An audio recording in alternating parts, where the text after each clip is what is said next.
Ever since he was a kid, Callum Wells had been seeing weird stuff. Monsters, magical creatures, and even mages secretly living among people. But one day, he found out he had magical powers himself. His excitement didn't last long, though. The Guild of Magical Regulation kept tabs on every mage on Earth, keeping them under strict control. Callum wasn't about to put up with that and decided he wouldn't be the Guild's puppet. Over time, he became one of the most dangerous criminals in the world. But that's skipping ahead. Let's start at the beginning. A month ago, the main character was completely lost, not knowing what was happening or where he was. Callum had been detained by Agent Terran of the Guild. He was accused of being involved in an attack on a fitness center in Shanghai. They explained to him that magic was real, and he was a mage, whether he liked it or not. During interrogation, Callum said he had been at his mother's funeral that morning. There he'd met a strange man with an otherworldly aura, someone just like those he had seen before. These people were invisible to everyone else, but not to him.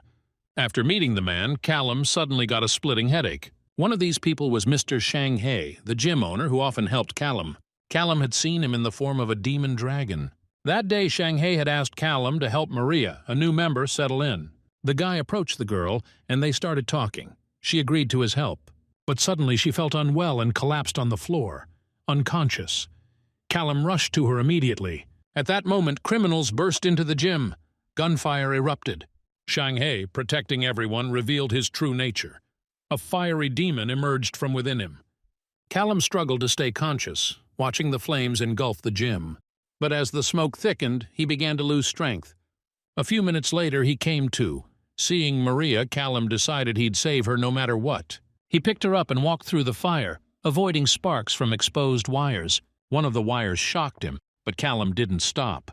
Just as he was about to collapse, a purple glow appeared beneath his feet. In an instant, a portal opened, transporting them to the street. Callum was in shock. He couldn't understand what had just happened. But he didn't get a chance to catch his breath.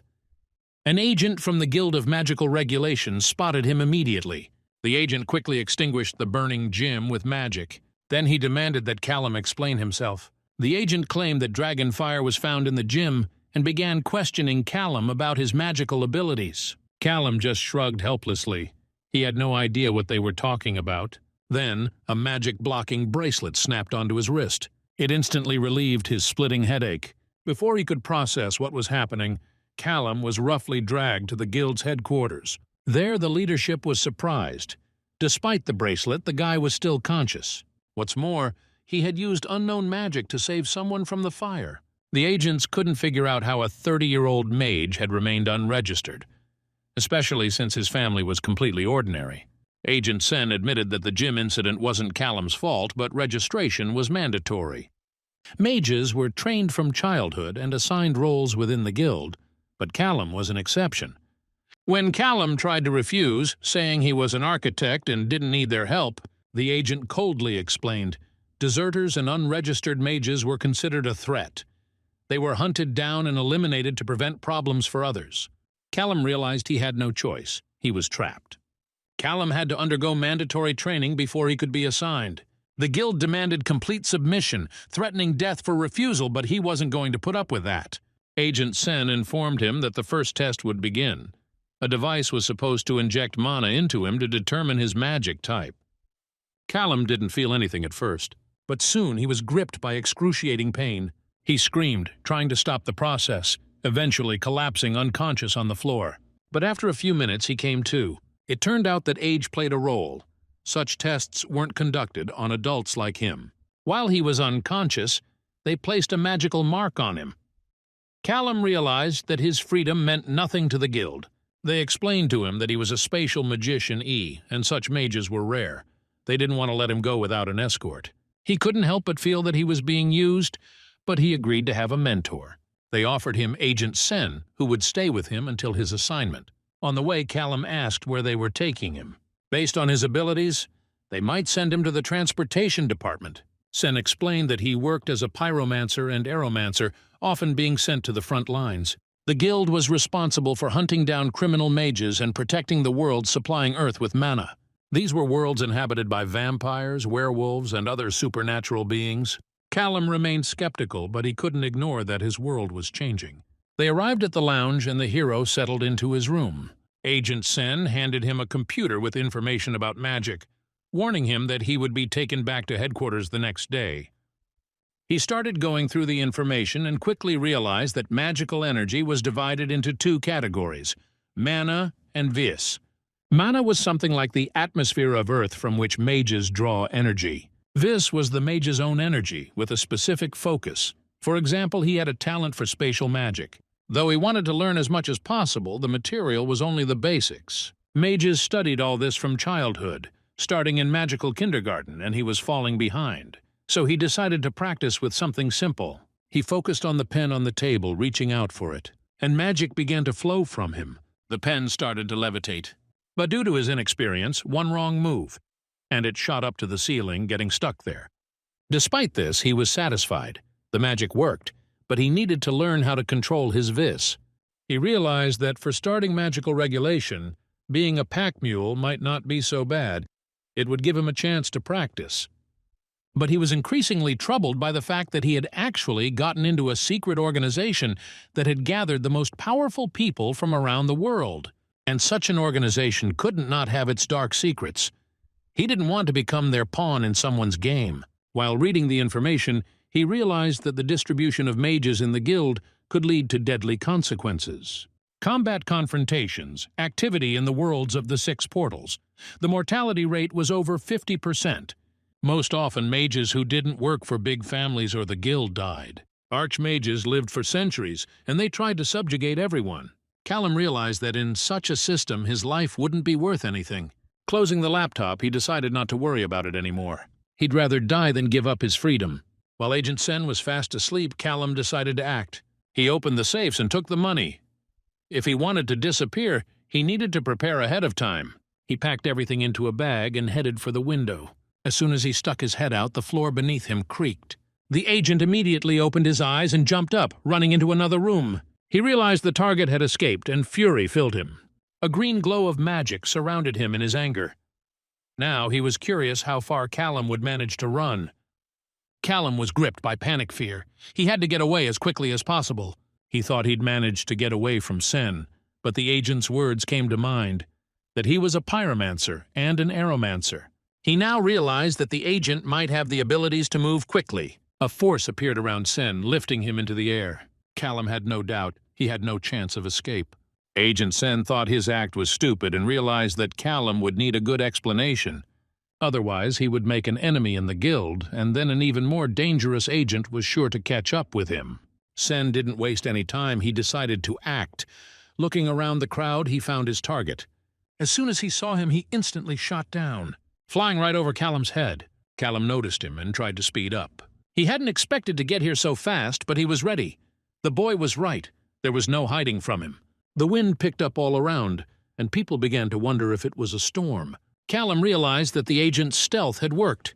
He flew within a millimeter of their faces, but no one noticed. It was a property of his magic.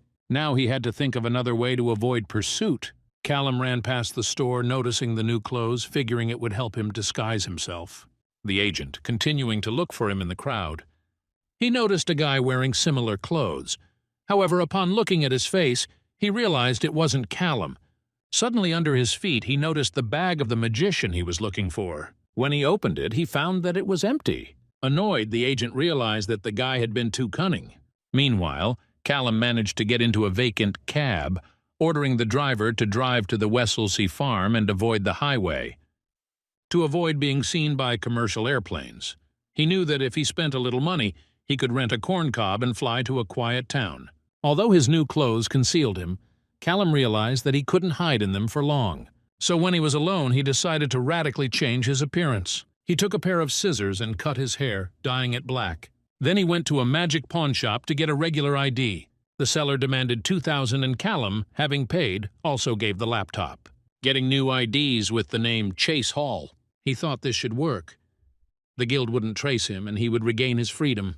There was panic at the guild. They couldn't understand how Callum had escaped from under their noses. They had planned to spend the night and had only cast the spell on the doors, not expecting the mage to decide to jump out the window. The agents searched the room but found no magical traces. This confirmed that he had simply escaped. Archimagus Duval was furious to learn that a mage with such abilities was missing. Agent Jean, making excuses, reported that he had even sought help from vampires and werewolves but couldn't reach an agreement with them. He also added that learning spatial magic is extremely difficult, and maybe the guy wanted to live an ordinary life. Duval did not believe that Callum could give up his power, considering him a criminal mage. Using magic, the Archmage threw the agent to the floor with force, ordering him to continue his search. She admitted that she prayed that Callum would be found as soon as possible, or she would have to deal with the situation herself. If the hero did decide to become a criminal, her job would be to catch him immediately and execute him. A small town in the West. Callum, who introduced himself as Chase Hall, came to buy a house. Sheriff Arthur Langley and his wife Jessica met him at the door. As Callum looked around the house, he noted its seclusion and quietness. It was a quiet place to live and do repairs. When Jessica asked if he was too young to retire, Callum confidently replied that he needed to rest and improve his health. The deal went through quickly. The family had been trying to sell the house for a long time. The next day, Callum moved into his new home. The money was enough for 2 years of quiet living, but he was still worried. He knew, if he didn't deal with magic, the Guild of Magical Regulation would find him quickly. Spatial magic is surrounded by mysteries. The reference books only mention portals and basic spells. But without a teacher like Archimage Duval, progress remained in doubt. After trying to open his first portal, Callum realized he was acting more on instinct. The next time he concentrated, he stretched out his arm. And the portal opened, albeit only a couple of meters. It was a success. Inspired, he began to look for new ways to use magic. On Monday, discovering that he had run out of shampoo, Callum used a portal to get a new bottle from the cupboard. It worked. By Wednesday, he knew how to form a vis sphere, a basic element of magical training that children would master. The sphere had no attacking properties, but it looked impressive. By Friday, Callum had moved on. Contrary to the manuals that said telekinesis was only available to martial artists, he had learned to manipulate gravity. This became his telekinesis for the poor. Spatial magic was misused, but Callum made the most of it. On Sunday, he went to his yard to practice. Concentrating, he began to use the mana around him and closed his eyes. After a while, he realized that he could see without opening his eyes and look through objects. It was a difficult technique with limited range, but significant progress. Suddenly, he saw Jessica through the wall. As he approached her, he learned that school was about to start, and the kids could take a shortcut through his yard. Callum assured her that it wouldn't be a problem, even though he hadn't had time to clear the yard himself yet. Jessica replied that the kids would be happy to help, since they loved being outdoors. Equal sign, she suggested that he stop by for a visit, and Callum promised to do so. After the conversation, he was overcome with panic. He was afraid that Jessica had noticed the traces of his training. Vis was everywhere, and leftover mana was at every turn. If someone recognized the magic traces, his identity would be quickly revealed. Callum realized that he had to learn how to hide these marks, or the disguise wouldn't last long. Meanwhile, the lab received the results of the test he had done earlier. The data showed that he had not used magic up to that point. However, anomalies were detected. The scientists didn't notice it immediately until they checked the gauges. It turned out that Callum had dissipated 100 toms of mana, a unit of measurement for magical energy. This was strange in itself, but even more surprising was that the bracelet Callum was wearing only had 3 toms left in it. This meant that he had somehow absorbed 97 tamas of mana before the bracelet recorded his condition. For a beginner, this was incredible. Such amounts of energy couldn't be sustained without experience. If he had truly never used magic, his supply of vis should have been full. The scientists didn't understand what any of this meant. Callum had cast no spells, and the energy reserve in his bracelet was nearly empty. His 30 years of inactivity in magic had left more questions than answers, and now no one knew who he really was. Callum continued his training, focusing on controlling vis, the unique magical energy inherent in every mage. He placed the bearing on the table and activated the magic, made him twist and fly into the air. This was a trick he'd learned from the internet. The whirlwind spell allowed him to collect residual magical energy in his bearings, hiding traces of vis. This method made it harder for the Magic Regulation Guild to track his magic. Several weeks passed, and Callum noticed significant progress. However, instead of joy, he felt emptiness. His escape coincided with the day of his mother's funeral, and he didn't have time to say goodbye. The loss of his parents, his wife, and his hometown left a deep wound in his soul. As he looked around his new home, he wondered if Selena would like it here. But the thoughts quickly disappeared, giving way to a focus on survival. The guild was after him, and Callum couldn't afford to lose. He decided to learn more about the town so he could blend in better with the locals. One day he visited a restaurant. The girl at the front desk, noticing him for the first time, offered to recommend a dish. But Callum felt something strange. His magic suggested that there was a large cellar under the building, much larger than expected. What surprised him most, however, was the huge dog, almost human-sized, that he saw through the walls. The musings were interrupted by Sheriff Arthur Langley, who came up to speak. The man was friendly and advised me to try the steaks prepared by his niece. He praised the local children, who he said were well-mannered and never entered other people's yards without permission. But the sheriff also mentioned suspicious people showing up in the neighborhood. He asked Callum to let him know if he noticed anything strange. These words alarmed Callum. It seemed to him that the sheriff suspected him. However, Arthur admitted that he had only warned a few people and realized that Callum was not at all like the people in question. Nevertheless, the protagonist could not get rid of the idea that these suspicious people were agents of the Guild of Magical Regulation. Having finished his lunch, Callum walked out to his car. He realized that if the guild had found him, it was probably due to the mark on his arm left over from his experiments. Determination to get rid of the mark became his first priority. Callum scrutinized the dot in the center of the tattoo on his arm. It limited his magic, signaling that he was a space mage. He decided to get rid of it. Channeling magical energy into the mark, he began to affect it. But the tattoo began to spark, and he felt a sharp burn. Despite the pain, he managed to extract a small balloon from the center of the tattoo. It was a success. The rest of the mark was to disappear in time. So Callum threw the balloon into the fire where it burned. The next day, Callum wondered how to use the vortex spell to hold and release Visi. Creating portals and minor spells was no longer difficult, but their scope depended on his magical energy.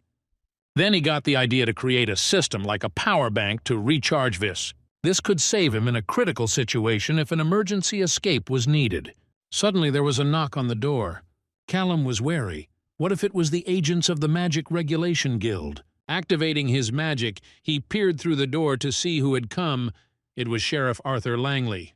Calming down, Callum opened the door and asked what was wrong. Arthur inquired where Wells had been last night around 3 o'clock. At 3 o'clock last night, Callum already suspected that all was not as it seemed. Thinking about the strange dog-like creature had increased his suspicions. Langley's family were werewolves. He believed it more and more. But the question remained as to what the sheriff was really trying to say in the cafe. To scare him or to warn him? Callum decided to rest, but suddenly there were strange noises outside the window. He jumped up, not knowing what was happening. When he looked out, he noticed a figure, but he could not see it exactly. He went outside with a lantern, but it was dark. Could have thought he was making something up. But again he heard the wind and rustling. Panic seized him, and he hurried back into the house, closing the door. The sheriff was in no hurry to jump to conclusions. He asked not to be angry, explaining that he just had to ask a question. Callum replied that he had been sleeping, but inquired what had happened. Arthur clarified if there was evidence, such as from the security system. Callum said he didn't have a camera, and he practiced magic too often in the backyard. Even if there was a system, he wouldn't have hooked it up. The sheriff said there had been a murder outside. Old Man Hardy had been killed, and maybe someone had broken into his house. Admitting that he had seen nothing, Callum told how he had been awakened last night by a strange noise, and he thought it was a beast, but he didn't know anything else. The sheriff thanked him for the information and promised to get in touch if more details came to light. The workman left, but Arthur felt that Callum was hiding something. True, neither he nor the sheriff believed he was the killer.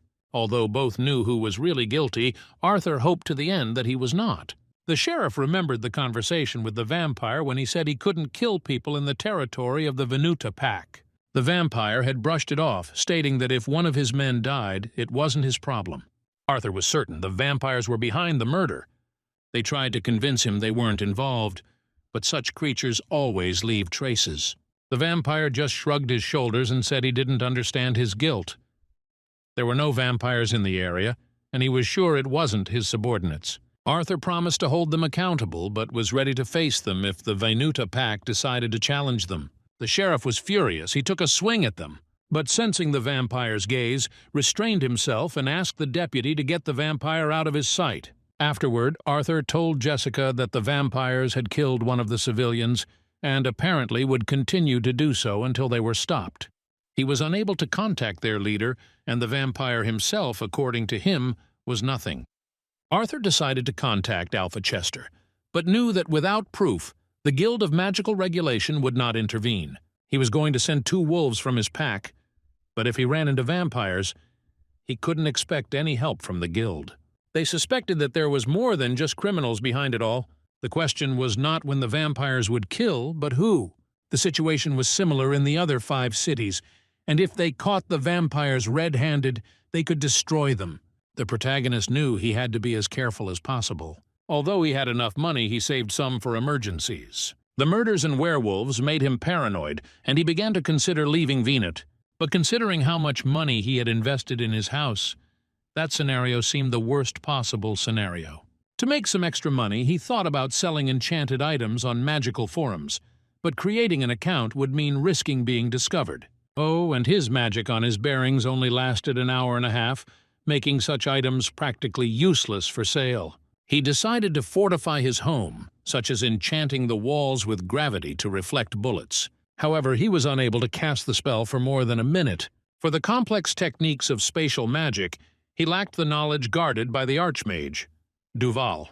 Without access to these techniques, he felt as if he were reinventing the wheel from scratch. Looking for ways to protect himself, he went to the armory. A gun and bullets might not be a one-size-fits-all solution, but it was at least a step forward. Unexpectedly, he met Jessica and her daughter, who were picking out a hammer. He inquired if they were concerned about the murder. The girls said they knew the murdered Joan, who often attended their church. This came as a shock to him.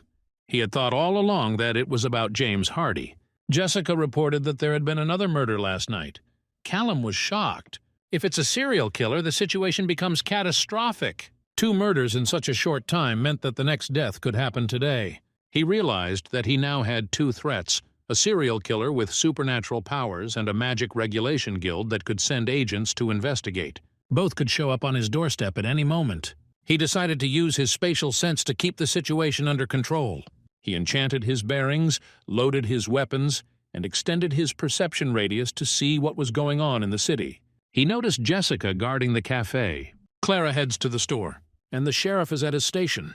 But the exertion exhausted him, and he soon fell asleep. In the morning, he was awakened by Jessica's screams. She, all in tears, ran to Mr. Hall. Callum immediately realized that something terrible had happened. When he asked what had happened, the girl shouted out in despair that they had taken Clara. Callum tried to make sense of what was happening. Jessica tearfully explained that Clara had been kidnapped by vampires.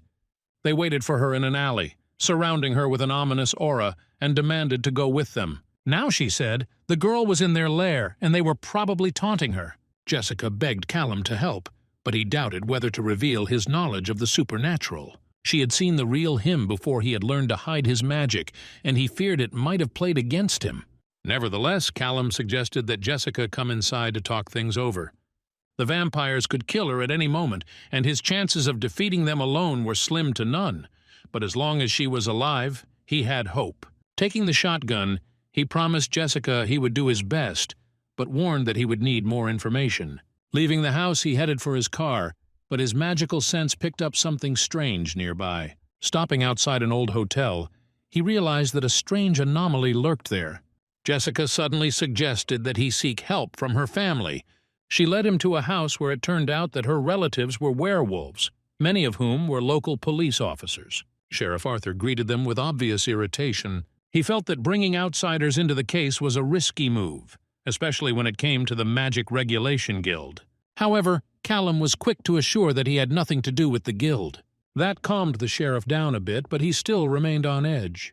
The conversation quickly turned to the vampires who had settled in the hotel. The werewolves had sensed their presence for days now, but were unable to act due to the restrictions imposed by the guild. The sheriff explained that despite the vampires' atrocities, the pack could not attack without proof. If they started a fight, the guild would consider them aggressors. It was a subtle game in which every action could have serious consequences. Callum decided to use his spatial sense to find Clara. Concentrating, he saw her in one of the hotel rooms.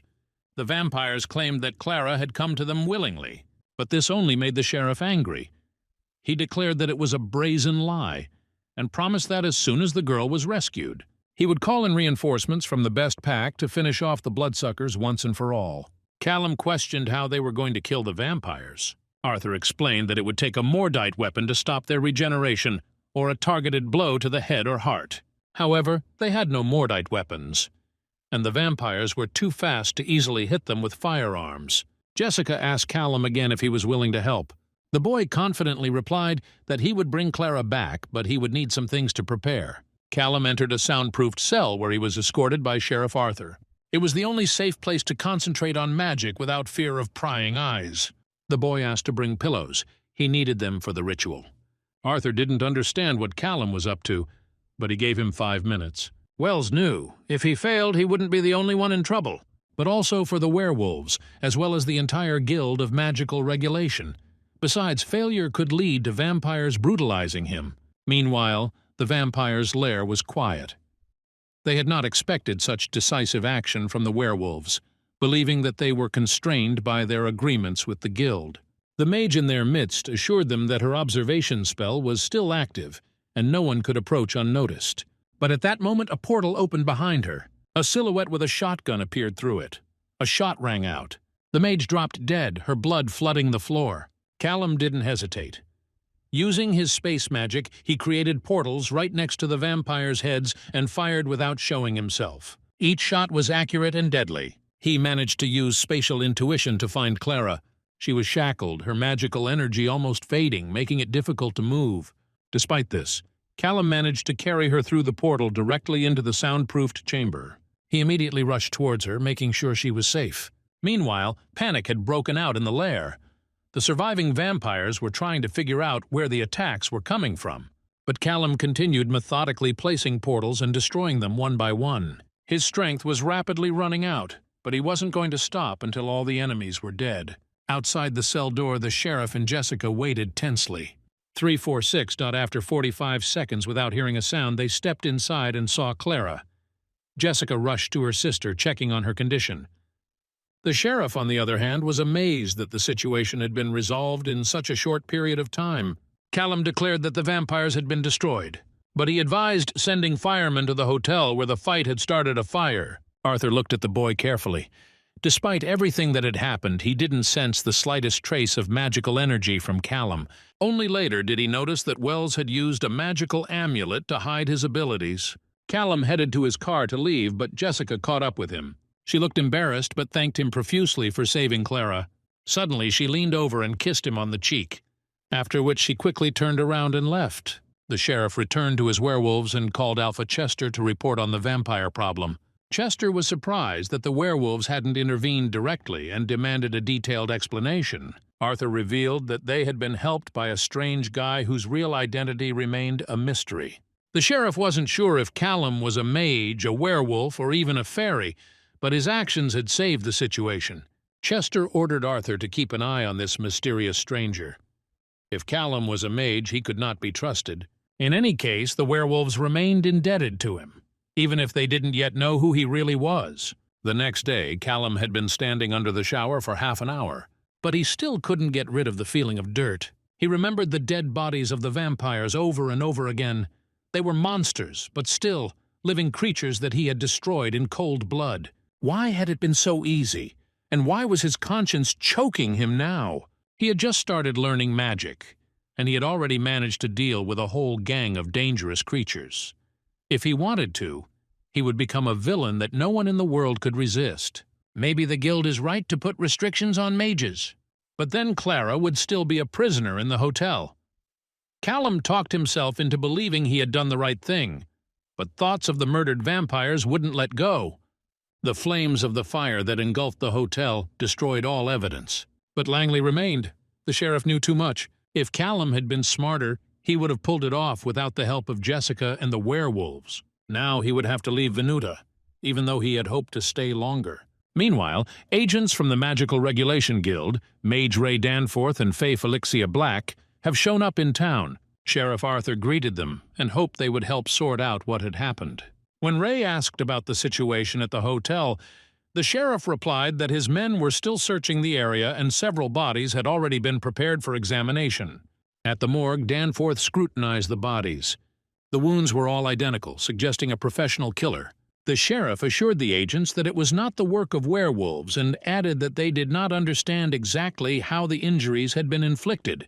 Felicia used magic to view the last moments of the dead men's lives. Her hands trembled slightly as the spell began to show scrappy images. The vampires didn't have time to realize what was killing them. One died in his sleep, the other didn't even hear the gunshot. Only one of them retained a panic picture of what was happening, but there was no clear information. Ray stated that the killer was very dangerous, and they would have to stay in town for a while to find out who it was.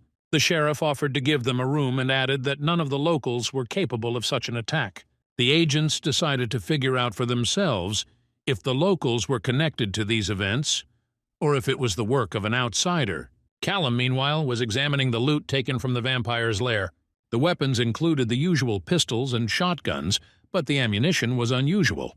Silverite, Mordite, and Corite were all suitable for destroying werewolves, vampires, and even fairies. He decided to save them for the future.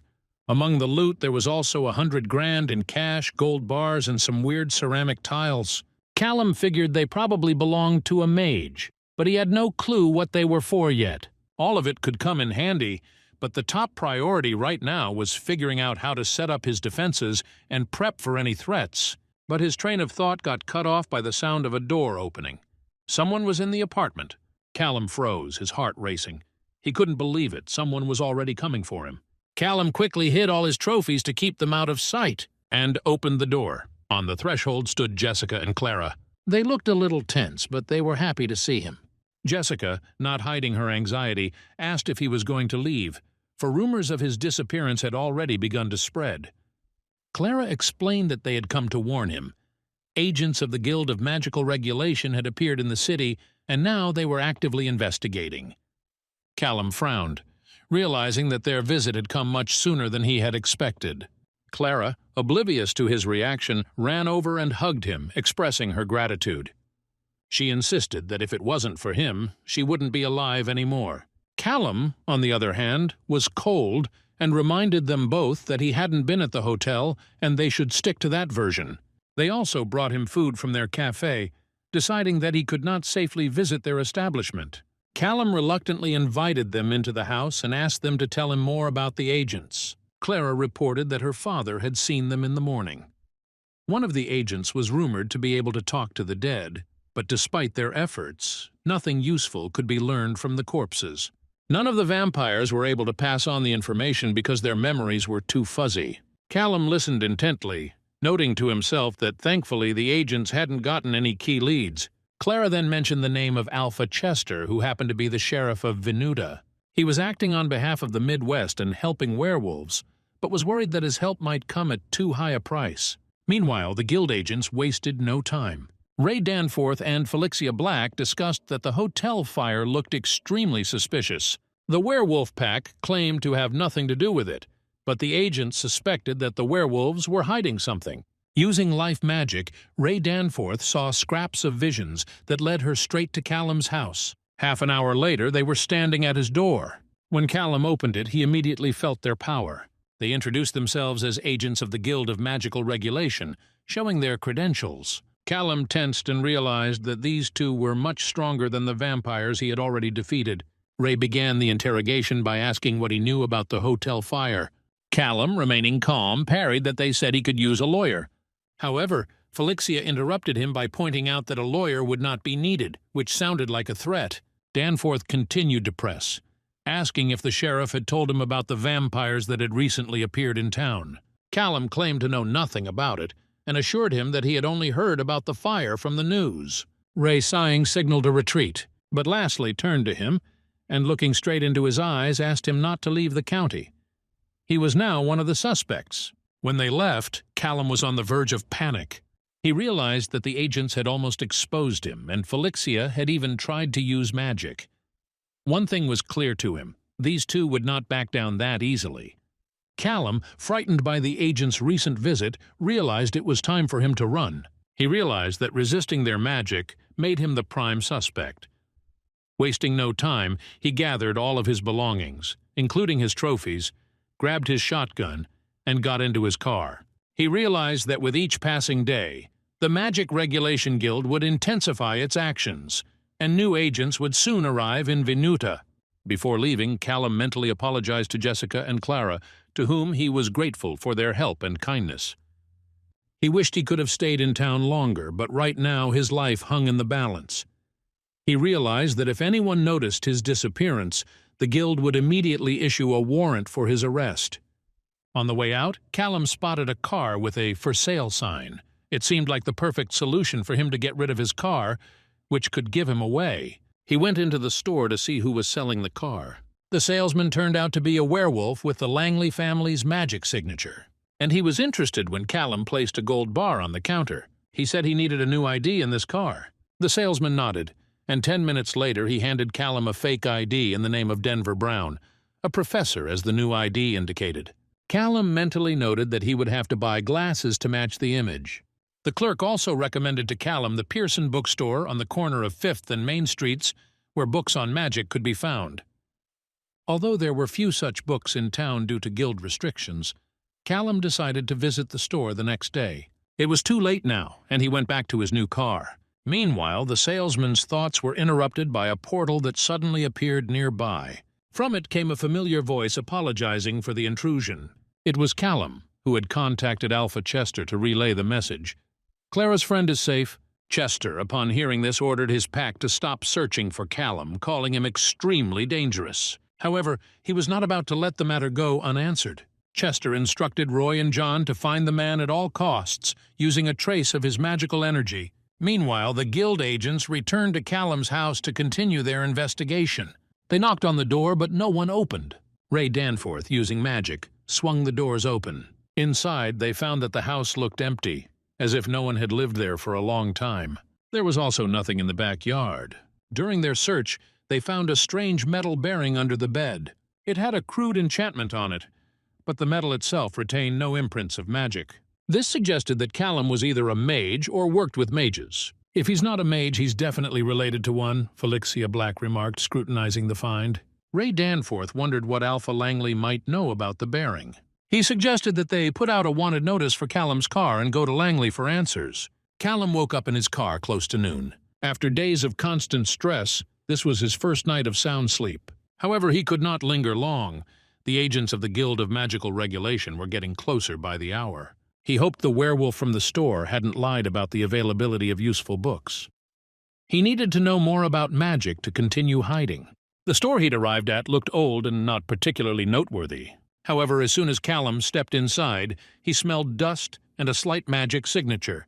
Despite the appearance of an ordinary bookstore, he surmised that there might be a secret department here. The salesman sitting behind the counter greeted him grudgingly and not too talkative. With no hope of help, Callum began to explore the shelves on his own. The assortment was disappointing. Half of the books were cheap fantasy and overpriced. Among them, however, he found a treatise on magical defenses, which seemed to him worthy of attention.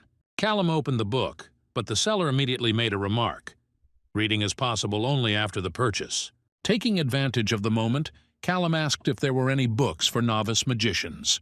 The salesman grinned, stating that he had no books for beginners, but upon learning that Callum was a professor, the salesman snapped his fingers lazily. Several books floated smoothly into the air with magic. Among them were a guide to focusing, an encyclopedia of magical houses, and a beginner's guide to portals. Callum purchased 4 books, paying over $1,000, but he left the store irritated.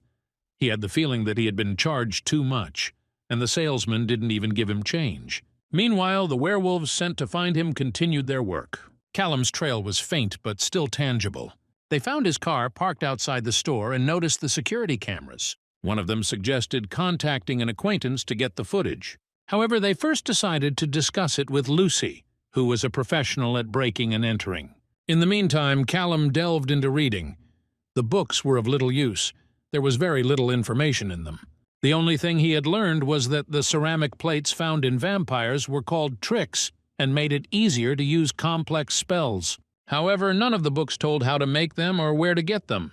Callum became more and more convinced that he should find another store because his desire to learn was too strong. A day later, he even visited a fey shop that sold crystals and herbs, but he had no use for it. Besides, he still hadn't found anything about Dragonborn. The thought that Shahui might have been a unique creature never left him, nor did the memories of that disaster. During his search, he found another store. As soon as he entered, he was instantly enveloped by an incredible magical pressure. The energy emanating from the girl standing by the shelf was so strong that Callum's breath was taken away. He couldn't take his eyes off her, trying to figure out who she was. Lucy concentrated on hacking into the security cameras with Alpha Chester. She noted that his men had called for help in time, as she had found it easy to work with the surveillance systems. Chester inquired if she'd been able to locate their target. Lucy confirmed that locating it had been easy. Street cameras had picked him up a couple hours ago, and she already knew his current location. However, she noticed that their methods left a lot to be desired. If his guys continued to just track his movements, they would always stay one step behind. Instead, she thought it was worth asking not where he was, but where he was going. Lucy recalled that his men had already done much of the work, questioning the shopkeepers and store owners where he was staying. Apparently, this man was showing too much interest in books.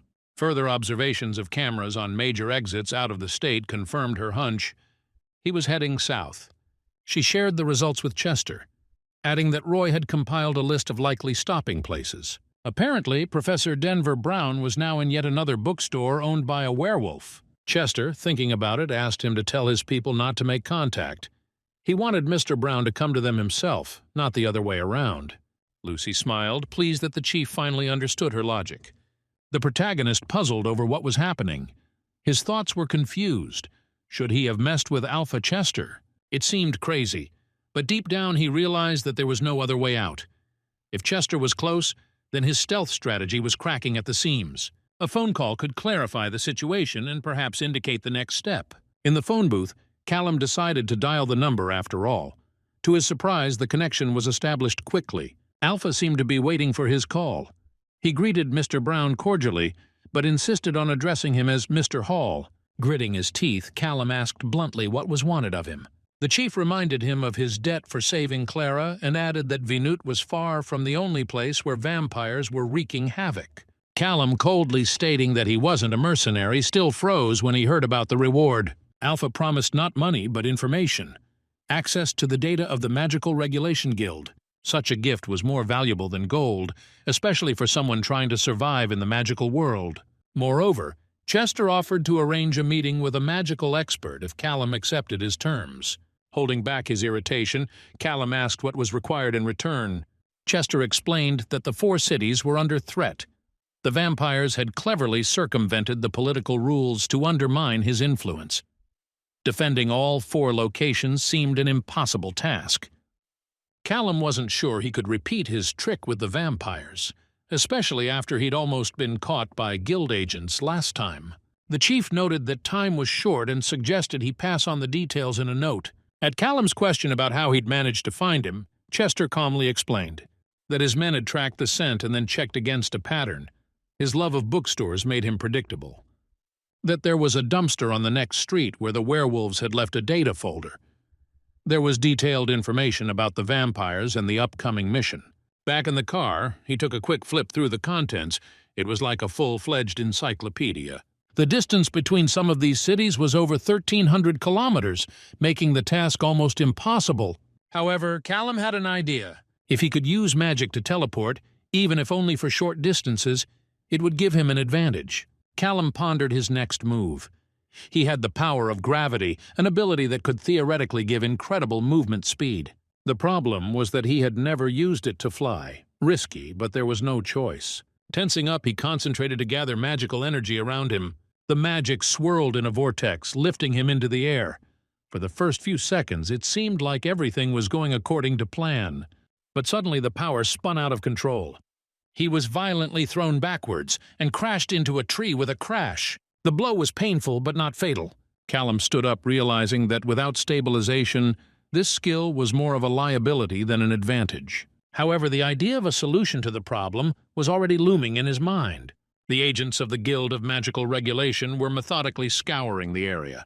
Their attention was drawn to the ravine, where one of them noticed something unusual. A car was hidden under a layer of camouflage branches. Felicia Black looked inside. The interior was perfectly clean, no trace of anything. But the condition of the shelter and the fresh tracks on the ground spoke clearly. The target was very close. Callum found the motorcycle, and reinforcing it with magic, rushed forward with unimaginable speed. Gravitational magic made transportation almost elusive, allowing him to cover distances in a matter of minutes. Having solved the transportation issue, he headed towards one of the vampire nests. Half an hour later, he reached the location. Alpha Chester provided contacts for the local alphas, but Callum decided to go it alone to avoid unnecessary risks. He activated his magical gaze, trying to locate the target. A local movie theater caught his attention. The building's magical aura literally screamed the presence of vampires. Callum counted 9 vampires and 1 earth mage. Magical shields protected the building, but they appeared to extend only to the interior. Bypassing the defenses from the outside was easy, but getting inside without attracting attention seemed a challenge. The vampires were a particular danger. Their speed and strength surpassed anything he had seen before. His musings were interrupted by a shocking new fact. Inside the building, he noticed the 10th vampire carrying the body of a little girl in his arms. Fury flared in Callum's chest. Vampires and their mage allies disgusted him. He swore they would pay for it. Gritting his teeth, he decided to contact Alpha Chester and agreed to his offer. He needed a strategy, quick, precise, and undetectable to the agents of the Magic Regulation Guild. His thoughts were distracted by a reminder of meeting Gale, the mage girl he'd recently met at the bookstore. They had been studying magic plates together, and this time she had succeeded. Gale, channeling magic into the plate, was able to make the book fly. The success inspired them both, and they agreed to continue the class the following week. Callum looked over his supplies and thought over the plan. He had a nest of vampires to destroy, and he already knew how to do it quickly and efficiently. Tomorrow these monsters should be gone. Callum didn't want a repeat of the hotel, so he refused to use the guns. However, he had a better plan. Termite. It is a mixture of metal oxide and aluminum, often used for welding rails.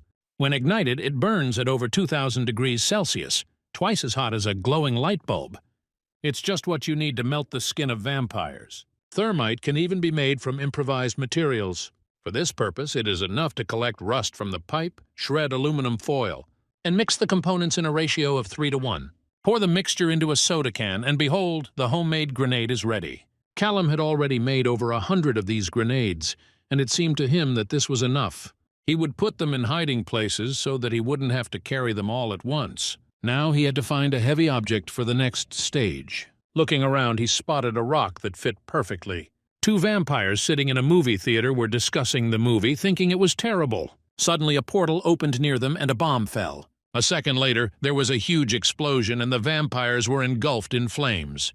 The other vampires, hearing the strange sound, reacted quickly.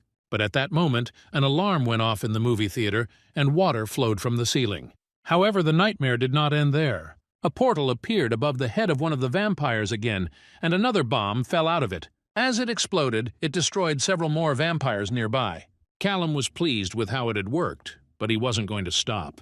He continued to teleport the explosive cans, fighting the vampires at lightning speed, not giving them a second to react. The Earth Mage jumped out into the corridor and watched the flames consume everything around him. Callum wasn't going to waste any time thinking about it. He knew it was time for the second phase. The only thing he didn't know was how powerful the mage's shields were. Thermite and bullets were unlikely to penetrate such a protective barrier, so Callum had another plan. He enchanted a stone and used telekinesis to lift it into the air. The mage, like all humans, could not be forever prepared for the unexpected. When the stone reached the right height, Callum created the portal at the last moment. So the boulder, almost landing, struck with such force that no shield could withstand it. The rock crushed the Earth Mage. Callum knew the nest was finished. He headed for the motorcycle, and an hour later was at the next one. A huge flaming building greeted him with the sight of dying vampires. There was no chance of survival for them. Meanwhile, the werewolves watched the results and the reaction of the vampires. But Callum seemed to have done everything cleanly. His actions left no trace. At that moment, his phone vibrated. Another nest destroyed. Alpha Chester didn't see how it was possible, but Callum had already set up for the third goal. He used his penetrating gaze. and counted a dozen vampires and one well-defended mage there. But there was someone else. 2 humans, ordinary, without any supernatural powers. Callum didn't know how to take them out without revealing himself. Callum paced back and forth nervously, trying to figure out how to get the ordinary people out of the nest. Saving them meant revealing his identity, but leaving them behind would be unbearable. He realized that if he saved them, he would need to hide them in a safe place where enemies couldn't get to them quickly. A couple blocks away, he spotted a fast food cafe, so he decided he would leave them there. But first, this nest had to be destroyed. There was no time to wait. He quickly analyzed the building, finding a few weak spots where vampires were gathering in clumps or where there was something easily flammable. He was confident in his plan. 6 cans of thermite and a drop of portal ointment was enough. Callum opened the portal and began sending bombs to key points. Within seconds, the buildings were on fire and explosions shook everything around them. The kidnapped people, upon hearing this, became frightened. The fire alarm went off and the fire engulfed everything. They had to get out immediately. At that moment, a large portal appeared behind them. Callum put on his mask and wondered if they were all right. He told them to face forward, close their eyes and trust him. He would lead them out of here. They did not know what to do, but following his instructions, they closed their eyes. The portal opened and they found themselves in the restroom. He told them to wait until things calmed down. The girl asked if he was leaving, because they still didn't know who he was. Callum replied that his name was Nobody, and told them to forget his face and voice. He was not going to answer any unnecessary questions. He promised that Alpha Chester would take care of them later. They would be safe. As he walked, he got a message that the vampires were starting to leave en masse. The 4th nest had been disbanded. He could finally exhale. Even though Callum had trained for a long time, his strength was still running low. If he had to defend another nest, he wouldn't last. But it was all worth it. Not just for the deal with Alpha Chester, but so that the 2 men could get on with their lives. The chief was confused. How had he managed to pull all this off? If he had access to the Magic Regulation Guild's teleportation network, that was one thing. But if he didn't, then it was the Fae's doing. Jasper assumed that their magic was different from his and full of secrets. Lucy figured out that he hardly ever uses his phone and tried to track him down but was unsuccessful, so she was out of ideas this time. The chief wondered if he could move his men as fast, it would be very convenient. But Jasper doubted that he would reveal his secrets to them. Chester then suggested that perhaps they should offer him something in return, not just a conversation with Jasper, but something much more valuable. Lucy wasn't sure if he had someone working as a scout on his staff, but she'd be happy to be at his side. Chester, on the other hand, understood what she meant, becoming a volunteer, but he thought it was something he should avoid if he were her, given her relationship with the guild. Lucy assured him that she could work for the guild. After all, they didn't care about non-mages like her. Let them consider it a done deal. But suddenly the phone rang. Chester picked it up, and it was Antoine on the line. He told him to recall his men. These targeted attacks on nests violate the agreement, and the guild will not let it go unchecked. Chester replied that he had no idea what he was talking about. None of his werewolves had even approached the nests. Antoine insisted that Chester get the men off his property or he would have to intervene. Chester, breathing out in relief, said he was glad to hear that. However, the vampire warned that he wouldn't leave it at that. For now, he didn't know who Chester had hired to deal with him. But when he found them, they would wish the guild had gotten to them first. Agents investigated a fire at a movie theater where a vampire nest was destroyed. Bearings were found on the floor, a trail pointing to the attacker. Ray Danforth was sure it was the work of the same person who had previously destroyed another nest. The methods differed, but the style remained the same. The suspect was becoming more and more dangerous. Felicia Black suggested that the first attack may have been spontaneous, but new evidence pointed to a carefully planned operation.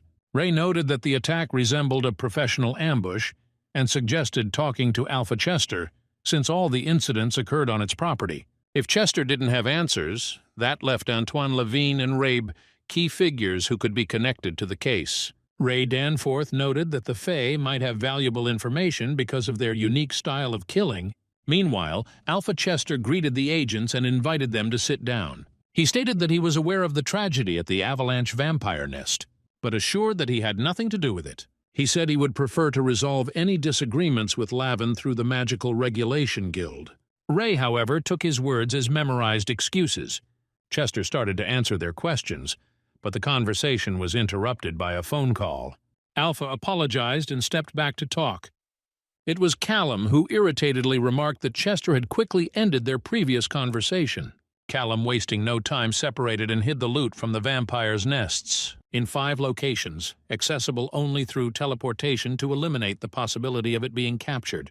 Chester soon called back and reported that the agents were unhappy with his lack of specific information about the attacker, but they had no real leads. Alpha warned Callum that if he was suddenly identified, he would no longer be able to protect him.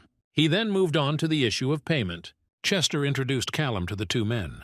The first, Harry, a magical expert, offered to help him study mages and provide information from grimoires. The second, an information technology specialist, called herself Monotoka. She stated that she had already secured their conversations against wiretapping and offered Callum her technical support.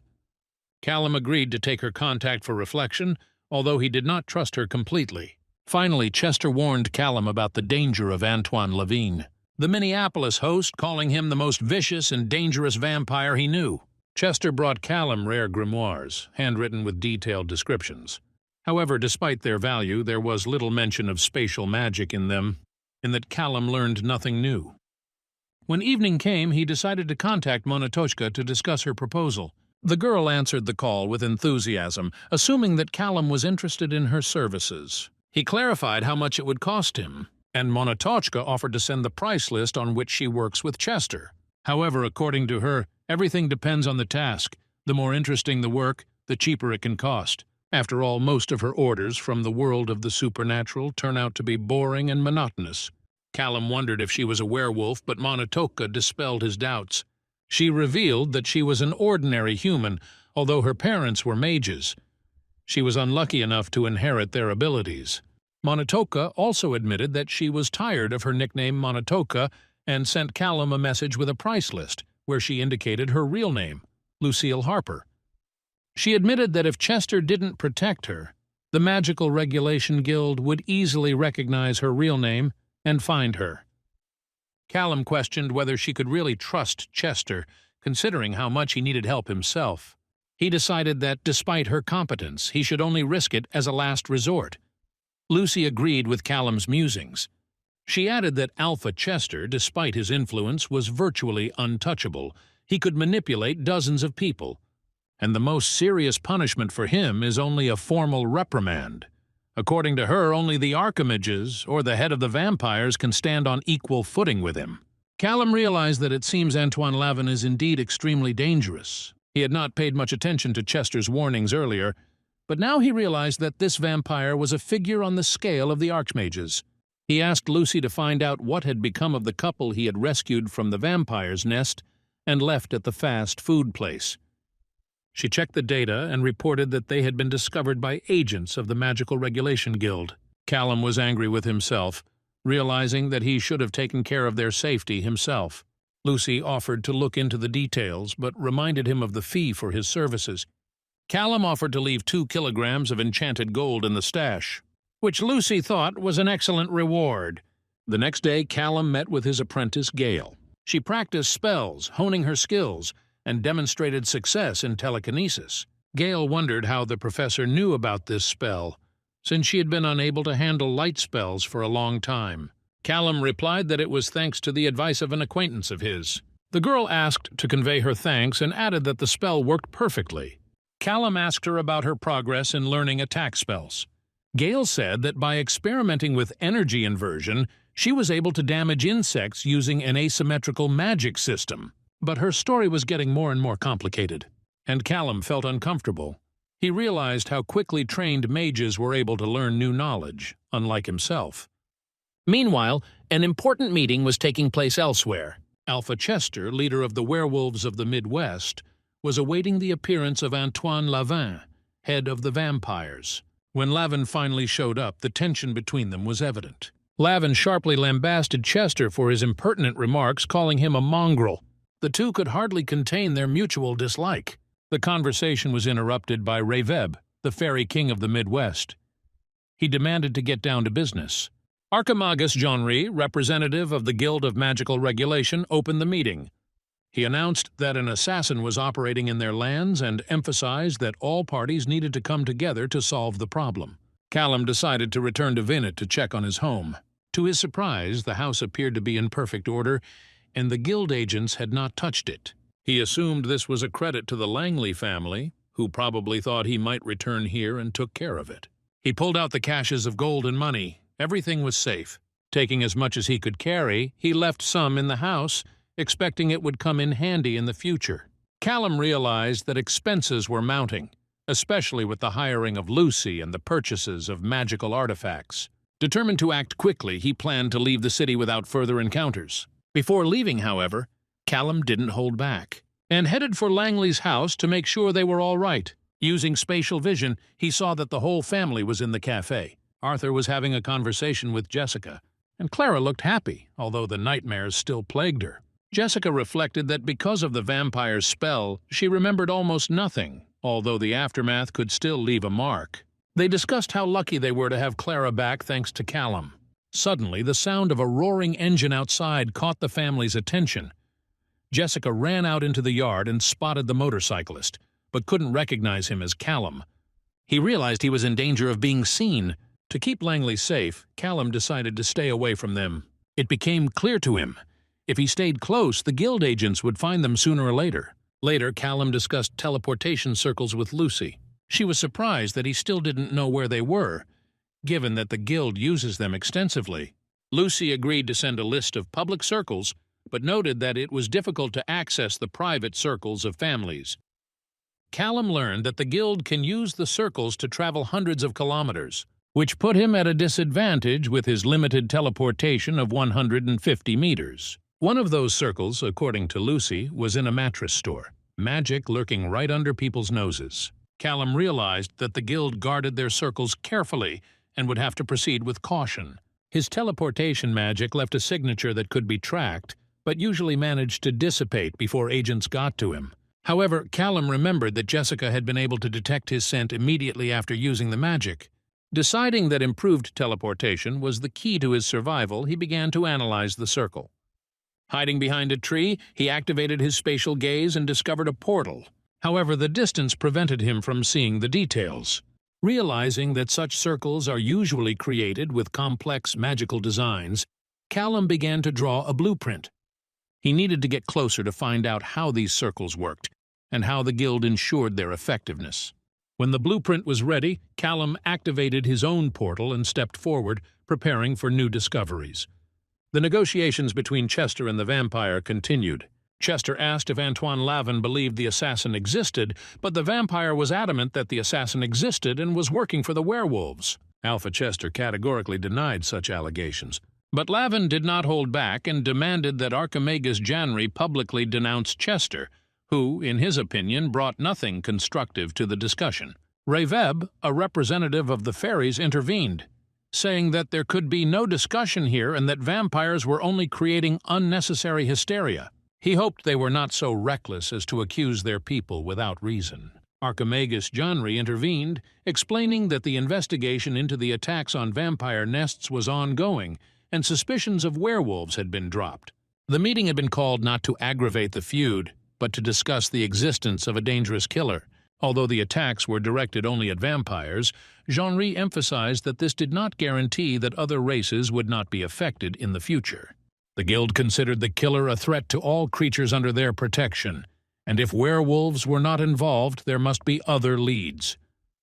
With a slight strain, Janry pulled a bearing from his pocket and asked if it was familiar to anyone present. Meanwhile, Callum wondered about Gale. If she's from such a family, she's probably using teleportation. In order to get to his classes, she's clearly not someone who uses public transportation. He checked the information Lucy had sent him and realized that the nearest circle connected to the bookstore was here. He stopped at the jewelry store. He looked at the circle, which looked just like the one he had seen before. He decided to try to copy it and wire the circle into a computer-aided design system to create a layout. But for a quality reproduction, he had to get closer and study the details of the portal. Suddenly he felt magic and realized that someone was approaching. It must be her. The magic from the circle was creating a path directly to the girl, and he noticed the magic wrapped around his arm. It was interesting, The circle seemed to be reacting to her tattoo in some way. A lot of things were clear now. If the magic tattoo was unique to each mage, then it must open up access to using the circle. This allowed the guild to keep track of where a mage entered the portal and where they exited. Given their desire to control everything, this didn't surprise Callum. If only he could get closer and scrutinize the portal, it would be easier for him to understand how everything worked. A little later, Gale entered the store and asked the clerk if he had seen Professor Brown. She was surprised because he usually came in before her. The professor explained that he had been fiddling with his books for a long time, but the girl already thought she might have been forgotten. A little later, Callum might have been caught. He dropped his bearing near the books, watching Gale passionately. He had completely forgotten that she was supposed to come to his class. The girl wanted to learn more about movement magic, which was proving to be quite a difficult subject, especially since healing magic had almost nothing to do with movement magic. If it was elemental magic, many of the requirements would be much easier. Callum remembered how he himself was starting to get frustrated when learning how to create spatial orbs. Gale asked if he knew any spells from movement magic. Callum, as if anticipating the question, replied that he knew the basics of gravity magic. However, if a real mage saw him, he would immediately suspect his incomplete competence. Callum worried that if she realized that he couldn't do what he should be able to do, his identity might be revealed. The girl inquired if she could see his spell. Callum agreed to demonstrate something. He changed the gravity of the chair and it began to take off a little. It was simple levitation, but far from all he knew how to do. If he had rested a bit, he could have demonstrated something more impressive. Gale was interested and asked if it could be learned. Callum promised that he would try his best. He felt that he was succeeding in playing his part better than he had expected. However, in the middle of the conversation, his phone suddenly rang. It was Lucy. She said she had news about the two people he was inquiring about. Things are a little confusing, but the guild has a clear set of rules. One that holds those who bring ordinary people into the magical world accountable. So Callum was responsible for these people. Even though he had saved them, the vampires were the first to act, and now they were going to take them back. Callum couldn't believe that they were going to hand the victims back to the killers. It was ridiculous. But for the guild, the most important thing was to follow the rules. He was agitated and demanded information from Lucy about the locations and names of vampires and guild agents. At the same time, he began to create a portal. Lucy realized what he was up to and warned him that if he planned an attack on the guild, it would be extremely dangerous. But Callum was determined and ordered the names to be called. To the average passerby, the place seemed like an unremarkable business center. But behind the glossy facade and video surveillance system was the headquarters of the Kansas City Magical Regulation Guild. The hero, finding himself in front of the building, thought about further actions. He asked for the names and locations of all the department's vampire agents to be given to him. Lucy, upon receiving this request, noted doubtfully that it was risky even for her. She realized that the hero was furious, but assured him that she was on his side. His plan to attack the guild headquarters seemed suicidal to her. Callum couldn't just abandon innocent people to their fate. He felt guilty for what had happened. If he had brought them elsewhere, the tragedy would not have happened. Now, to protect his interests, he had to put things right. Lucy advised him to prioritize. She reminded him of the people who would be left in danger if he died. Asked him not to abandon everything he was working on because of one bad day. The hero agreed with her reasoning, but insisted on getting a list of agents. The more he knew, the better he could plan his actions. Lucy promised to do her best, but warned him to be careful. Remembering this conversation, the hero realized that he would have to thank Lucy for her support. However, he needed to strengthen his magical abilities before challenging the guild. He vowed that sooner or later they would answer for all their crimes. The next day, Jasper asked the hero a strange question. Why was he so interested in young mages? He knew about children showing magical abilities early, but he was also interested in the opposite cases. What could prevent the development of magic in childhood? Jasper, not being a doctor, suggested that it might be due to a lack of mana or other factors. He noted that any child growing up in a magical environment would be literally bathed in vis. Hence, if a child grew up outside of a magical environment, his powers may simply not have unfolded. Jasper had never encountered such a case, but thought it logical. The hero remembered using magic during the attack on the fitness club. That was probably when he first felt a surge of vis, considering his parents were clearly not magicians. He had always wondered what it was like to grow up in a family of mages. Jasper jokingly suggested that the hero might have a secret child. Callum replied that if he did, he wouldn't have mentioned it, and thanked him for his help. The hero then spoke to Lucy. He asked if it was true that everyone in her family was a mage except her. Lucy confirmed this, explaining that this is why the guild uses her as a messenger. They didn't know what to do with a regular person, so they sent her to the IT department. She asked about his family. The hero remembered that Jasper had asked him similar questions before, and he began to think that Chester was trying to elicit information from him. However, he didn't blame them for their curiosity. He was a mysterious figure, and everyone wanted to know more about him. Callum evasively replied that his private life was not interesting, but perhaps he would reveal something someday. Lucy took the opportunity to suggest that they swap stories on their first date. The hero replied that he didn't know if he was ready to open up. They said their goodbyes. Hero went to see his student, Gail.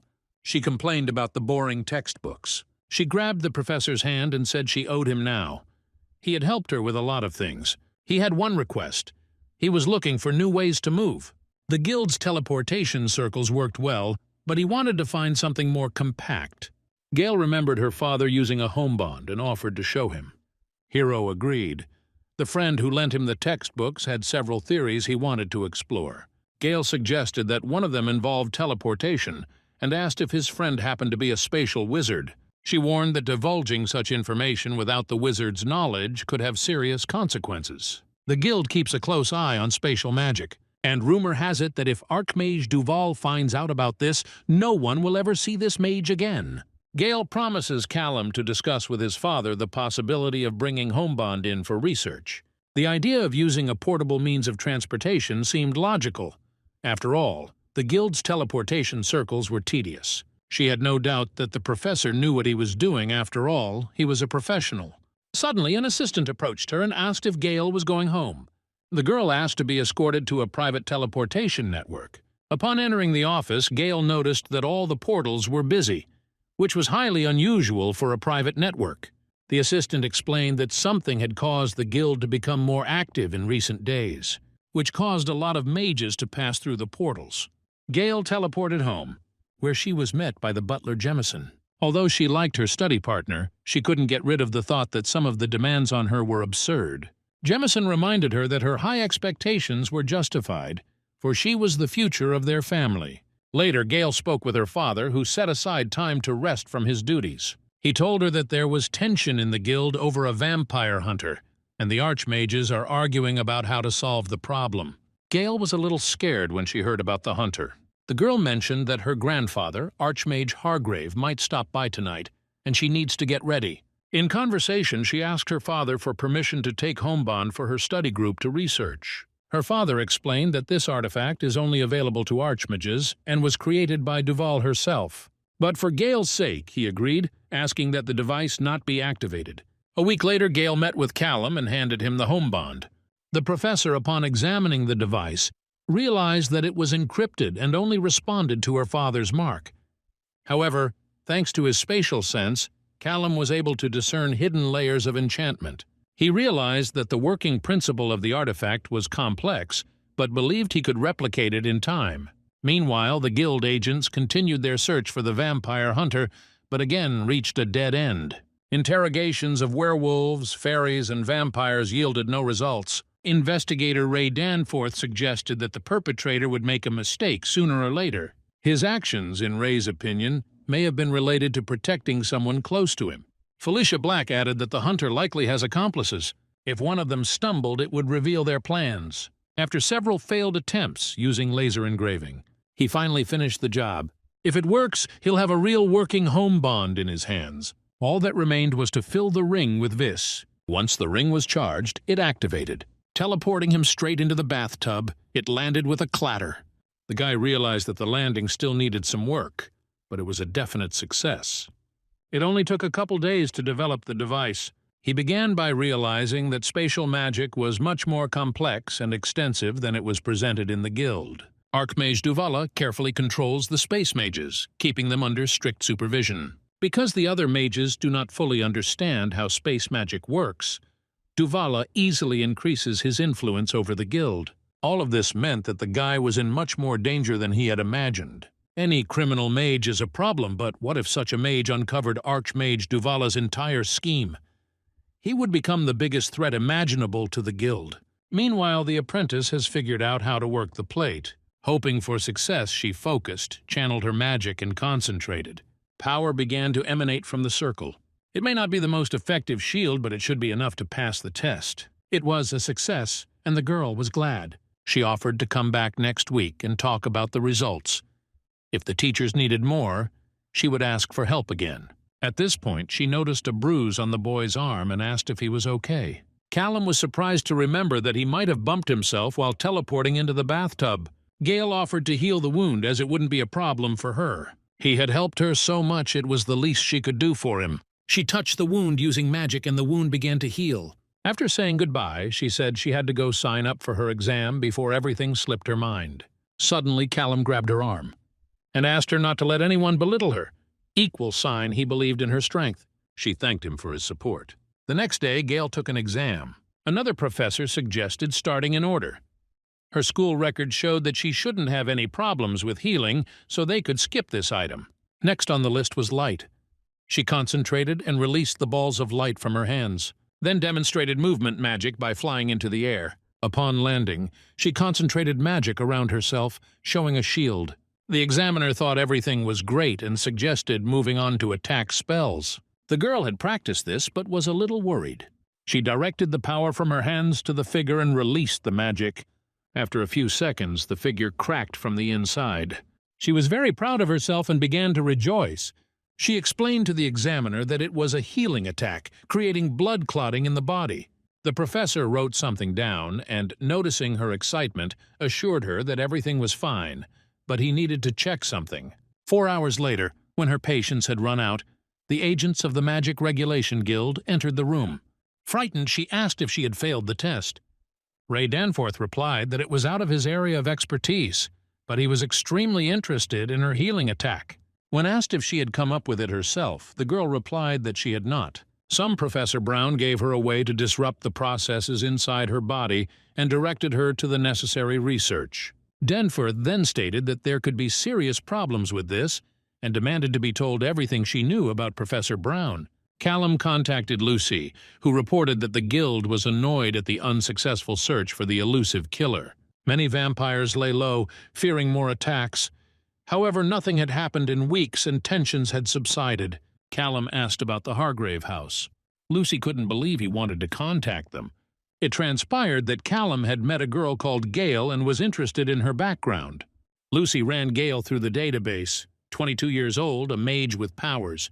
Information about her family turned out to be disturbing. House Hargrave is one of the most dangerous and ancient. They invented many attack spells. Archmage Hargrave personally defined the concept of battle magic and is very powerful in battle. However, Gale is a healer, which indicated possible incest. Callum assumed that one of the Hargraves had an affair with a healer, and thus Gale was born. Perhaps they wanted to create a new talent, which made Gale a valuable asset. If anyone interfered with her, the Hargraves wouldn't be happy. These are not people to mess with. If he touches Gale, no one will be able to protect him. Callum thanked Lucy for the warning. Now the situation was even more dangerous. He wondered if he should skip the last meeting with Gale, but a sudden disappearance would arouse suspicion. He decided to show up, say goodbye, and then go into hiding. Meanwhile, the guild agents were on full alert. Felicia Black wondered if too much effort was being thrown into catching one murderer. Archimagus Hargrave could single-handedly destroy the city. When the Archmage learned that his granddaughter was being manipulated, he insisted on participating in the operation. Agents discovered a potential target, a gravity wizard. He teleported away, eluding them, but he was spotted outside the store again. Ray ordered him to be captured. Team A issued a bracelet blocking magic. The magician tried to escape, but the bracelet clung to his arm. He fell, feeling the energy being drained out of him. Golden clots of magic bound his body. The team reported the capture of the target. Suddenly there was thunder and lightning, and the Archmage, Father Gale, appeared. He demanded that the one who had dared to touch his granddaughter be handed over to him. Ray tried to explain that they were investigating and the detainee would not escape. The Archmage demanded to be kept informed. Ray ordered the detainee to be searched.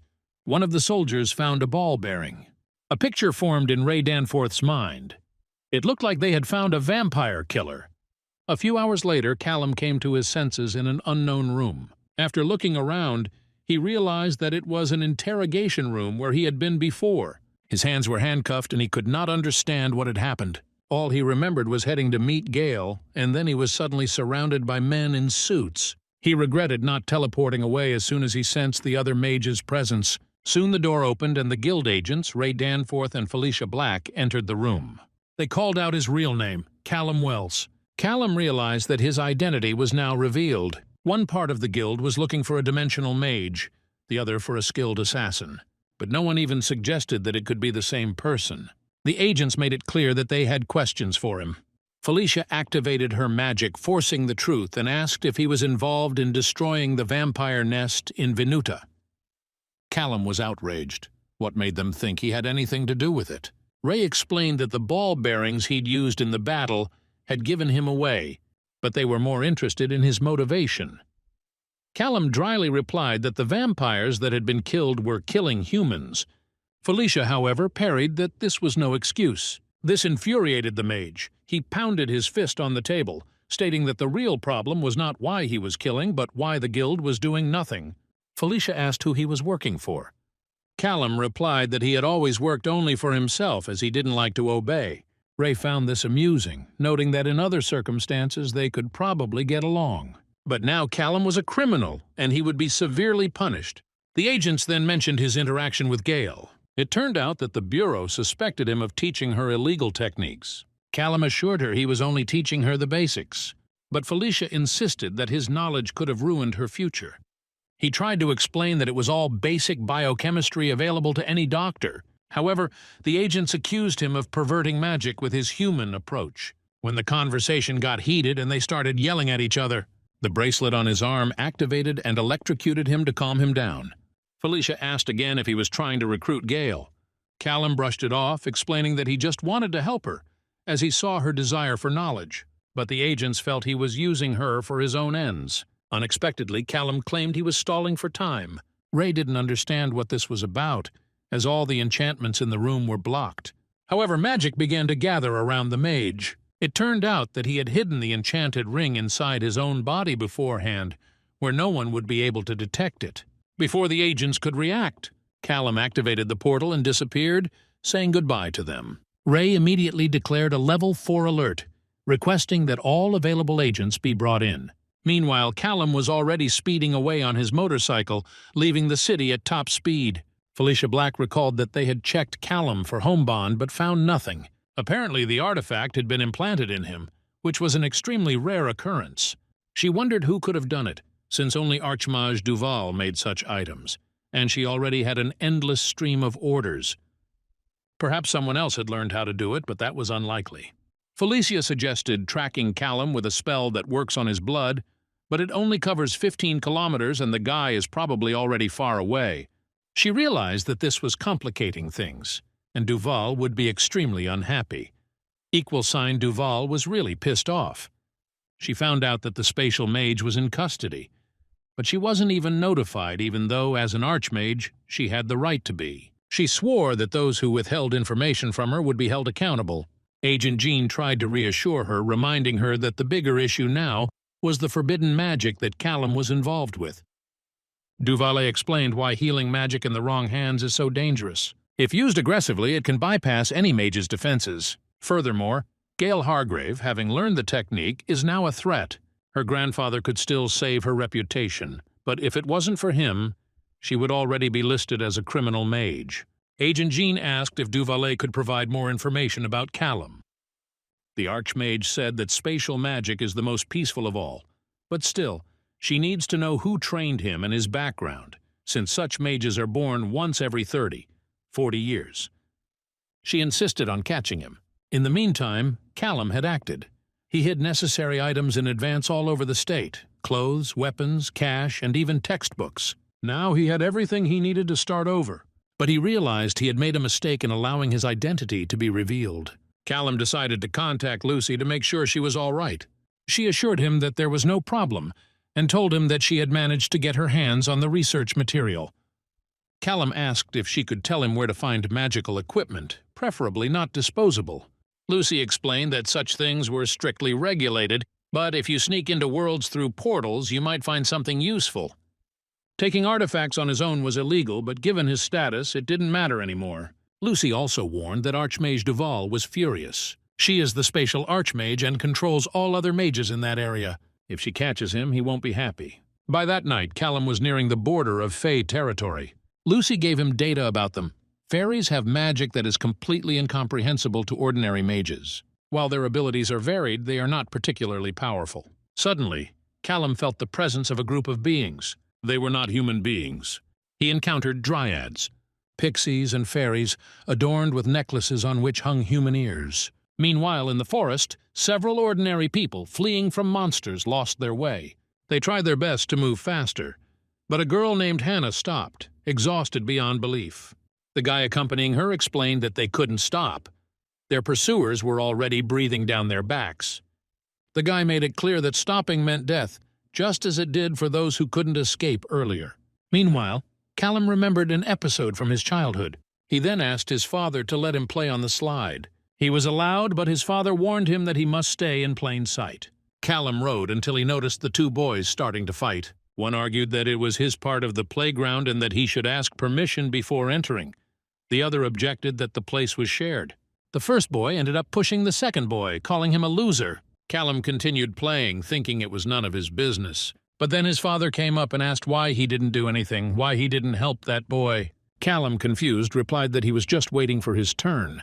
The father explained, if he was older, he should help others. He said that evil only triumphs when good people do nothing. These words stayed in Callum's memory. Now he was again in a situation where a choice had to be made. If the Fae were really hunting humans, he had a duty to intervene. But he realized that any action he took could attract the attention of the Magical Regulation Guild, which was already suspicious of him after the incident with the vampires. The guy decided it was better to just leave, open a portal, and disappear. However, a sharp, familiar sound stopped him. It was the Fae and other monsters. They felt that there was enough time before sunrise to finish their hunt. Callum, sensing their movement, began to worry. He realized that he couldn't just leave, knowing that the men would be killed. Equal sign his upbringing demanded that he intervene. He activated his spatial perception, extending his radius to 600 meters to keep an eye on the Fae. Staying undetected was difficult, but he kept them under control by observing their numbers. If anyone disappeared from sight, he would have to teleport and change his plan. He had 24 rounds of ammo now, but he wasn't going to kill the Fae. His goal is to rescue people and get them to safety. He decided that he would shelter them in caves near the mountains. It is a temporary shelter, but there they can wait out the hunt. Meanwhile, Hannah fell down exhausted. The boy picked her up, even though he realized they had less and less time. Suddenly, he noticed a dark silhouette in the bushes approaching them. The stranger commanded the silhouette not to come any closer. But realizing their consternation, the guy calmed them down by saying that he had come to help them. He explained that there was no time for details and they should follow his instructions. Callum said there was a pine tree 180 meters away on the plain, and they should get there as quickly as possible. He promised that he would watch them from afar, but he could not accompany them.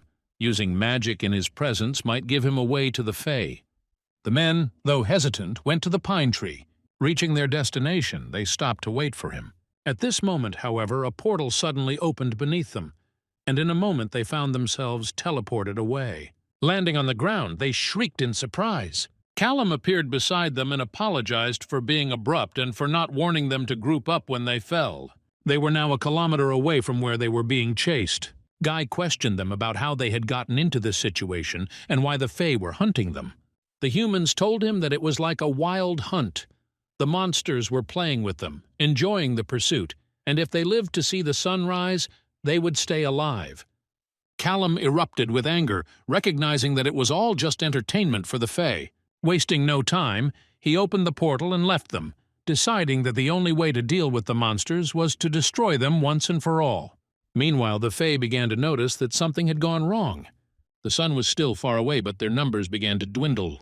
They were discussing what had happened when a portal opened under several dryads, and they fell through it. The others were confused, not realizing what was happening, and decided to report it to their monarchs. Suddenly, a huge stone was lifted into the air by magic, until the magic abruptly disappeared and the stone came crashing down with a rumble, crushing several of them. One of the Fae managed to spot Callum taking cover on a mountain ridge and ordered the Dryad to shoot him. A magic-enhanced arrow. It flew with incredible speed, but Callum managed to open a portal and escape. He managed to get rid of a few pixies by teleporting them through small portals, but it wasn't enough. These creatures were too fast. The guy felt that he had less and less time left. Suddenly, he heard a rustling behind him. A large branch was flying straight towards him at an incredible speed. There was a violent blow and Callum fell to the ground. He instantly drew his pistol and, seized with fear, began firing towards the tree. He did not see the monster, but suddenly the Dryad was at his back. The blow on his back threw him several meters forward, and he hit a rock with force. He couldn't understand how the monster had been able to approach so silently. Obviously, it was magic. Callum activated his search ability to find the target. Upon discovering that the Dryad was hiding inside the tree, he attacked it with his sword, forcing the creature to come out. It was now clear. The Dryad was moving from tree to tree. Callum tried to fire a shot, but it had time to run to another tree. The only way to overpower her was to strike from an unexpected angle, where the creature's speed wouldn't matter. Concentrating, he watched the Dryad's movements and, choosing the perfect moment, he opened a portal right next to her hiding place. A second later, a shot flew out of the portal, hitting the target in the head. Callum took no pleasure in killing, but these creatures were hunting humans. This was unforgivable. Finished with Dryad, he teleported her body to an unknown location. The elf found himself in a dark cave. He couldn't breathe and tried to figure out where he was. Taking a step forward, the creature saw the bodies of his crew brutally murdered. Frightened, equal sign, elf screamed. Meanwhile, Callum had successfully rescued the lost men. They offered him thanks, but he refused, asking only to forget everything that had happened, especially his involvement. He understood how traumatic their experience had been, but felt it would be better for them to recover from what had happened on their own. Callum later contacted Chester for advice. He recounted the encounter with the Fae and asked how much of an impact it might have. Chester, having heard of the pixies, dryads, and elves, warned that they were noble Fae. Their monarchs, upon hearing what had happened, would definitely want revenge. Chester offered to work for him, promising protection, but Callum refused. After his recent conflicts with the Magic Regulation Guild, he valued his freedom. He agreed to perform tasks from time to time, but he had no intention of remaining under anyone's control. Finished talking, Chester asked Lucy her opinion of Callum. She suggested that he had become braver since his escape from the guild. However, now he has attracted too much attention. Chester instructed her to find out all about his past. A few months ago, Callum was just an ordinary man. But magicians don't just become magicians. He may have powerful relatives behind him. Callum got to the airport and began to doubt the validity of his plan. He realized that Chester was right. He needed to find a place to rest and be safe from supernatural threats. Even in a small town like Venut, they'd already found him. However, he was left with one option, the portal world. Callum learned about it the day he gained his magical powers, thanks to Agent Sen. This world was difficult to access because of the heavily guarded entrances, which could only be accessed with the escort of powerful mages. But Callum hoped to bypass the defenses. The problem was the location of the right portal, across the ocean. There was too much security at the airport, and the ticket could easily be traced. Walking through the crowd, he considered his options. Suddenly, he bumped into a girl who felt a jolt, but when he looked around, he saw no one. Callum was testing a new invisibility spell. He had been working on with Gale and was pleased with the result. However, he was aware of the need for caution so as not to attract attention. At that moment, he noticed the thief fleeing with the lady's purse and the guards pursuing him. Callum decided not to intervene, but seeing that the purse belonged to an elderly woman, he could not stay away. Without the use of magic, he placed an invisible footstool, which caused the thief to fall. The guards quickly apprehended the criminal. Callum noticed that the guard had an access card. He used it to break into the office. Meanwhile, King Gisserel surveyed the site of the recent battle where the Fae died. The mussed grass, scattered rocks, and broken branches clearly indicated the presence of a mage with no respect for nature. Gisserel used earth magic to discover the truth. The earth showed him Callum's image and everything that had happened in the battle. The king admitted that he did not know the man, but he was interested in the identity of the magician. Despite his hatred of the Fae, he decided to do his duty to the fallen and avenge them. Jisrael began to move equal sign along the magical trail of the wind, which led them straight to the airport. The forest creatures stopped in front of the building. The airport guards demanded they leave. But King Jisrael was furious. He grabbed one of the guards with hands formed from branches and squeezed his head with force. The man cried out in pain and fell dead. Jisrael realized that it was dangerous to stay here and ordered his companions to leave the place. They left, leaving the chaos behind, and branches began to grow from the body of the dead guard. Callum found himself inside the airplane. There weren't many people, and he took the moment to hide in the bathroom. There he examined his body, covered in wounds. The fight with the Dryad had taken its toll. He could use Gale's abilities now, who could heal such injuries. He remembered her with guilt, realizing that he had encouraged her to learn forbidden spells. Her only mistake was crossing paths with him. Maybe one day he would find a way to redeem himself. A few hours later, the girl Callum accidentally bumped into at the airport met King Jisrael. She was affiliated with the Magic Regulation Guild and received his signal. Jisrael explained that he was pursuing a criminal, but a storm prevented him. One of the human mages interfered, so the king demanded that the guild intervene and bring the culprit to justice. Jisrael was later joined by Ray Danforth, a mage investigator. The king told him what he had seen at the scene: magic capable of tearing space. Ray immediately realized who he was talking about. It was Callum, a particularly dangerous mage involved in the vampire massacre. Ray asked for the exact coordinates of Callum's last appearance so that he could begin searching for him. Meanwhile, Callum had reached the town of Matterhorn in Switzerland. A portal to the dragon world, one of the most dangerous places, opened before him. There was only one observer mage on duty at the portal, which surprised Callum. He assumed that the system of protection here was based on minimizing the risks to the human world, not on complete security. Callum decided to use minimal magic to pass undetected. He threw a rock under the guard's feet, diverting his attention. And while he tried to find a walkie-talkie to report the strange stone, the protagonist slipped through to the portal. Taking a step, he found himself in the dragon world. He was struck by the beauty of his surroundings. The air was saturated with mana which literally flowed around him. The portal was much more complex in structure than any he had seen or created. Callum wanted to sketch, but suddenly heard a rustling behind him. Fire magic surrounded his body, causing intense pain. It was a dragon that appeared to a mortal who had broken the laws of his world. The dragon declared that Callum must pay for his invasion. But then his anger changed to surprise. The dragon recognized Callum and even called out his last name. It turned out that this dragon was Shahui, whom Callum already knew. An urgent message arrived on the agent's phone. They started forming a team to catch Callum Wells. No one could believe that one fugitive was causing so much trouble. He turned the whole guild upside down, disappearing as quickly as if he were a ghost. Agent Sen, having been put in an uncomfortable situation by his escape, was now determined to settle the score. Callum, meanwhile, was socializing with Shahay. The dragon, distrustful of the guild, wondered what could have brought the boy here. Callum assured him he wasn't stalking him, just looking for a secluded place to hide. He assumed that even if the guild and the Fae started looking for him in the dragon world, it would be impossible. No one would dare to challenge the inhabitants of this dimension. Shaihai explained that dragons can destroy and create matter, equal sign, and in their true form they are so large that they exceed the size of continents. Callum decided to ask about the recent attack in the gym, but Shaihai replied that it was a personal conflict that did not concern him. Mentioning avatars, the dragon demonstrated this ability by turning into a cook. These were puppets, as his true form could not pass through the portal, much less walk around in the human world. Callum marveled that he could see Shaihai in his true form all this time. The dragon assumed it was a rare ability, perhaps inherited from his father.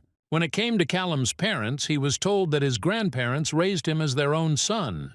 The boy's mother ran away from home as a young girl, returned pregnant but soon left again. Callum realized why the subject was never brought up. To them it was too hard. Shaihai advised against staying here, since dragons avoid interfering in the affairs of humans, but he still had to warn him of the consequences. When asked where else to take refuge, the dragon offered several options. The safest is the land of Fairy, though it is unpredictable. The Nightlands would be suitable if Callum is preparing for a guild war. The necessary magical materials can be obtained there. Shaihai reminded that the supernatural world is divided into the strong and the weak. Turning into a large dragon, he advised him to choose the path of the strong. Meanwhile, Ray Danforth received a request from the Department of Secret Investigations and went to see Agent Arthur. However, the latter was unable to provide new information. Arthur remembered that Callum used to live under a different name and was very withdrawn. When asked about possible connections in Europe, the sheriff only waved his hands. Their provincial town was far from international intrigue. While Ray tried to move the investigation forward, his colleague Felicia Black managed to get something from the werewolf girl Clara. She used suggestion the child told of the vampires who kidnapped her and the unknown person who rescued her. This confirmed the theory about the personal background of the first massacre, but it gave no new information. The investigation urgently needed a fresh impetus, or they risked a dead end. Callum was near the portal to the Nightlands. There were considerably more guards here than at the other passageways, but he noticed that the defense spells left much to be desired. If the dragon world resembled a high-tech vault, this portal was like a school locker. It seemed too simple to be true, but there was only one way to check. Opening his own portal, Callum stealthily passed through the defenses. Neither guards nor spells stopped him. As he entered, he felt a stark contrast. Whereas on the other side it was day, here it was deep night. Perhaps it is always dark in the Nightlands. Looking around, he noticed a small settlement. To his surprise, he found not only vampires, but ordinary mages as well. According to Shahe, mages are forbidden to enter the dragon world, but it was different in the Nightlands. This area turned out to be a haven for those who wanted to hide. Mages who despise humans and vampires coexisted here, which explained the weak security of the portal. Spells would only interfere with the free movement of the inhabitants. However, Callum quickly realized that hiding here was the worst idea. The Nightlands were swarming with creatures that would either imprison or kill him. In the distance, a group of vampires were dealing with the wolves that had attacked them. One of them suddenly smelled a strange odor. The vampiress asked her comrade if he sensed a presence, but he only smelled blood. It was strange. Mages rarely ventured into this place. The vampiress contacted the operator to report her find. The operator ordered her and her partner to return to base. The vampires glanced around. Perhaps they had stumbled upon something really important. At the base, they were met by the Supreme Mage Tyson, representative of the Bureau of Magical Security. Surprised to find a mage in front of them instead of a warlord, the scouts reported their observations. Tyson clarified whether they were sure it was a mage they were talking about. The vampire noted that the odor was human, but could not determine the type of magic. Tyson explained the reason for his presence. One of the escaped mages could be hiding in the portal worlds, and this person is a serious threat. It remains to be seen how dangerous this mage is, but the Bureau considers him a top-level threat. He gave a name, Callum Wells. All scouts should be on alert. Callum finds himself in the Nightlands. The most dangerous thing here isn't the vampires. It's the pulsating moon. With each stroke, the ground beneath his feet shifted as if the world itself were alive. He knew he had to find the cenotes to get the magic materials. But he quickly realized that this path was not so easy. At night, while searching for a cenote, Callum heard a strange noise and climbed out of his tent. He saw a giant beetle fighting a woodchuck. The beetle turned out to be a bloodsucker that uses cenotes for nesting. Callum decided to follow it, hoping it would lead him to the right place. The woodpecker had the advantage in the fight, and the beetle could die. He must not be allowed to leave evidence of his presence. So he decided to use magic. He opened a portal right next to the wooden man's arm, and when he swung, the monster punched through his body. After the bloodsucker flew away, Callum followed him, and found his lair filled with bloodsuckers and a strange liquid at the bottom of the cave. He realized it was magical material, and decided to use magic to get it out. However, when he started using powers and got the stone, the monsters started to rise up and tentacles were spilling out of the water. Callum realized that things were bad, but he didn't get confused. He teleported the dead wood over the lake, and when it fell, the monster devoured it. This gave Callum a chance. He took what he could with the portal, before disappearing without leaving a trace. A few hours later, agents arrived on the scene, immediately realizing it was Callum Wells. They reported the matter to High Magician Tyson, realizing that if they acted quickly, he could be caught. Mage Tyson moved toward the portal, believing that their first step to apprehending the culprit was to deny him an escape route. The criminal was already close, and as they entered the room, he was just stepping into the portal. They immediately rushed after him. His trail was fixed in the Nightlands, and all radar stations began tracking his location. However, the use of lethal weapons was only authorized in emergencies, and the target had to be taken alive. The protagonist, sensing pursuit, teleported 1 kilometer to the west, which the agents noticed. One of them pointed a gun at him and was authorized to fire. The bullet was fired, but the guy had already managed to enter the portal. The guild was faster than expected. But for some reason, the home bond stopped working. But the hero didn't think about the difficulty. Ignoring the fatigue and pain, he continued to teleport, creating hundreds of portals and moving further and further away. He was completely exhausted when he noticed that he found himself in Paris. Local passers-by approached and asked if he was okay. But he didn't understand anything. They didn't speak English. Agent Sen wasted no time. He continued his pursuit, now from the air unit. He knew the hero was somewhere in the city, and despite the guy's teleportation ability, he was sure that his speed in the air was quite capable of catching up with him. Sen used the wind to track his footprints and moved around all corners of the city. When he finally spotted the hero, he launched a fireball in his direction, resulting in a massive explosion. 5 minutes earlier, the protagonist was in a panic, not realizing how he had ended up in France, and more importantly, how he had made such a mistake. He now realized that if the Magic Regulation Guild struck first, he would be in trouble. The hero decided that he needed to find a new base for his operation. But first of all, he needed to leave the country. Seeing Agent Sen, he felt disappointed. He had been discovered. Now he had to act quickly. The hero decided to open 2 portals, one in front of him to minimize the explosion, and the second behind him to fly out to safety. Everything went according to plan. The explosion happened, and he was saved by a spell. Agent Sen headed toward the site of the explosion, but only a bearing was left in its place, and the hero escaped again. Sen was furious and hit the floor with force. Meanwhile, the protagonist found himself in the forest, exhausted and badly wounded. He felt as if a truck had just crashed into him. Even though he was in pain, he realized that he had underestimated Sen, and he shouldn't have made that mistake. He wouldn't make it again, assuring himself that it would be impossible to find him now. Agent Sen used a deadly spell without authorization, which resulted in the deaths of 18 ordinary people. This became a serious problem for the Magic Regulation Guild. Since they were working in secret and couldn't afford to attract the attention of ordinary people, Mage Tyson, who was monitoring the situation, told Sen that because of his reckless actions, they might be exposed. At the same time, Tyson noted that the culprit was an unusual mage. He displayed abilities that shouldn't have been possible for a spatial aspect mage. His abilities were on par with Mage Tyson, which was ridiculous for a mage who had only recently become a mage. Tyson was sure that a mage couldn't be that strong without help. He had someone helping him by supplying him with materials and knowledge. Tyson warned that if he had to take matters into his own hands, their units would be reviewed and reformed. Agent Sen was alarmed and ready to act.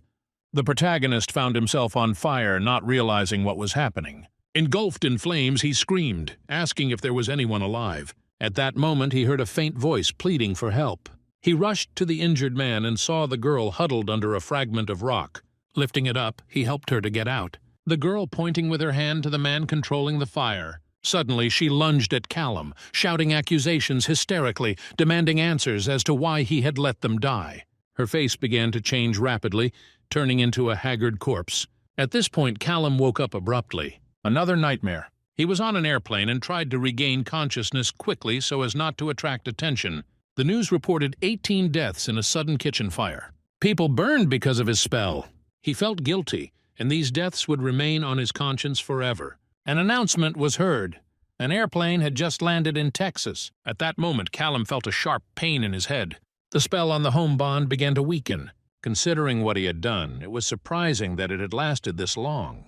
Cheap materials lose strength quickly. Fortunately, he had a plan. If he wanted to get stronger, he needed to improve the home bond. He headed to the store and asked the saleswoman if she worked with metal. He needed something special made, and luckily she specialized in such orders. Callum showed the blueprints.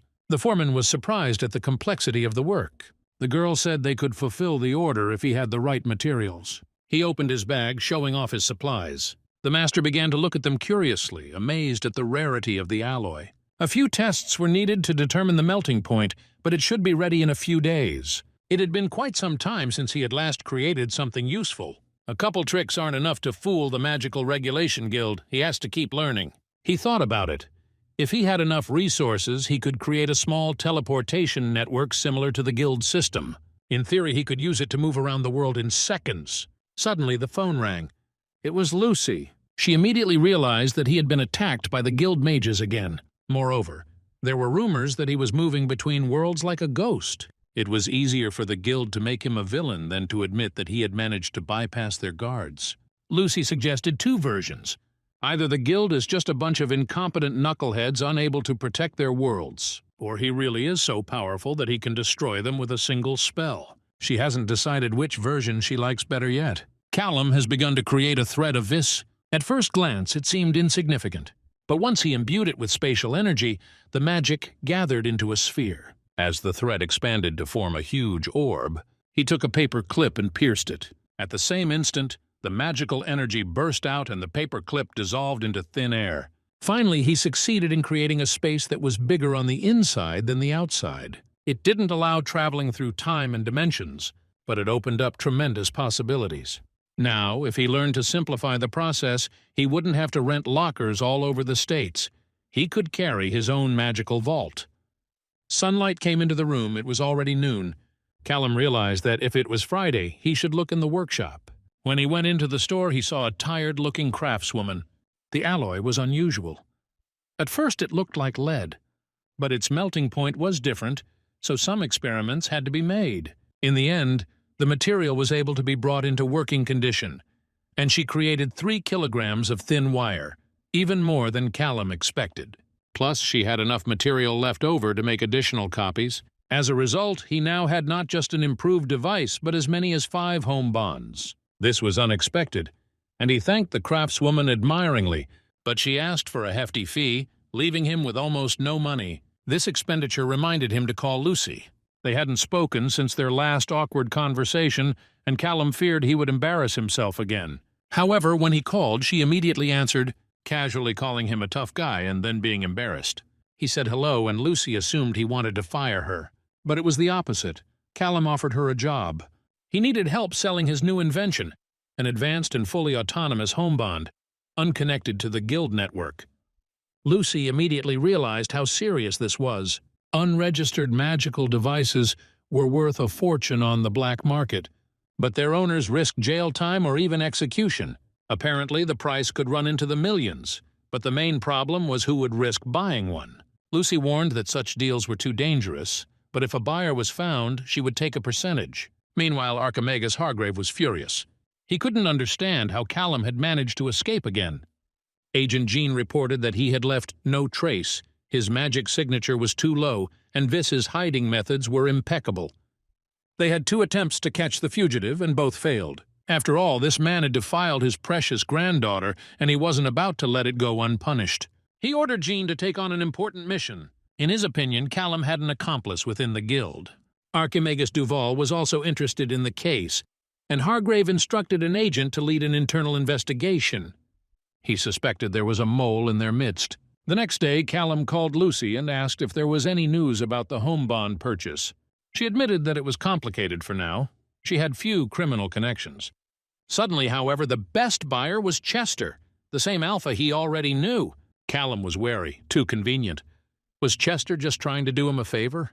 But Lucy explained that only Duval usually created such devices. If an alternative manufacturer came along, there would be questions. Chester, with his influence, could keep the matter quiet. Callum didn't want to get involved in the werewolf-vampire squabble, but he was almost out of money. If he really wants to build a bunker to protect himself from the guild, he needs funds. He finally agreed to meet with Chester, but he needed to finish the enchantment first. Lucy set the meeting for tomorrow.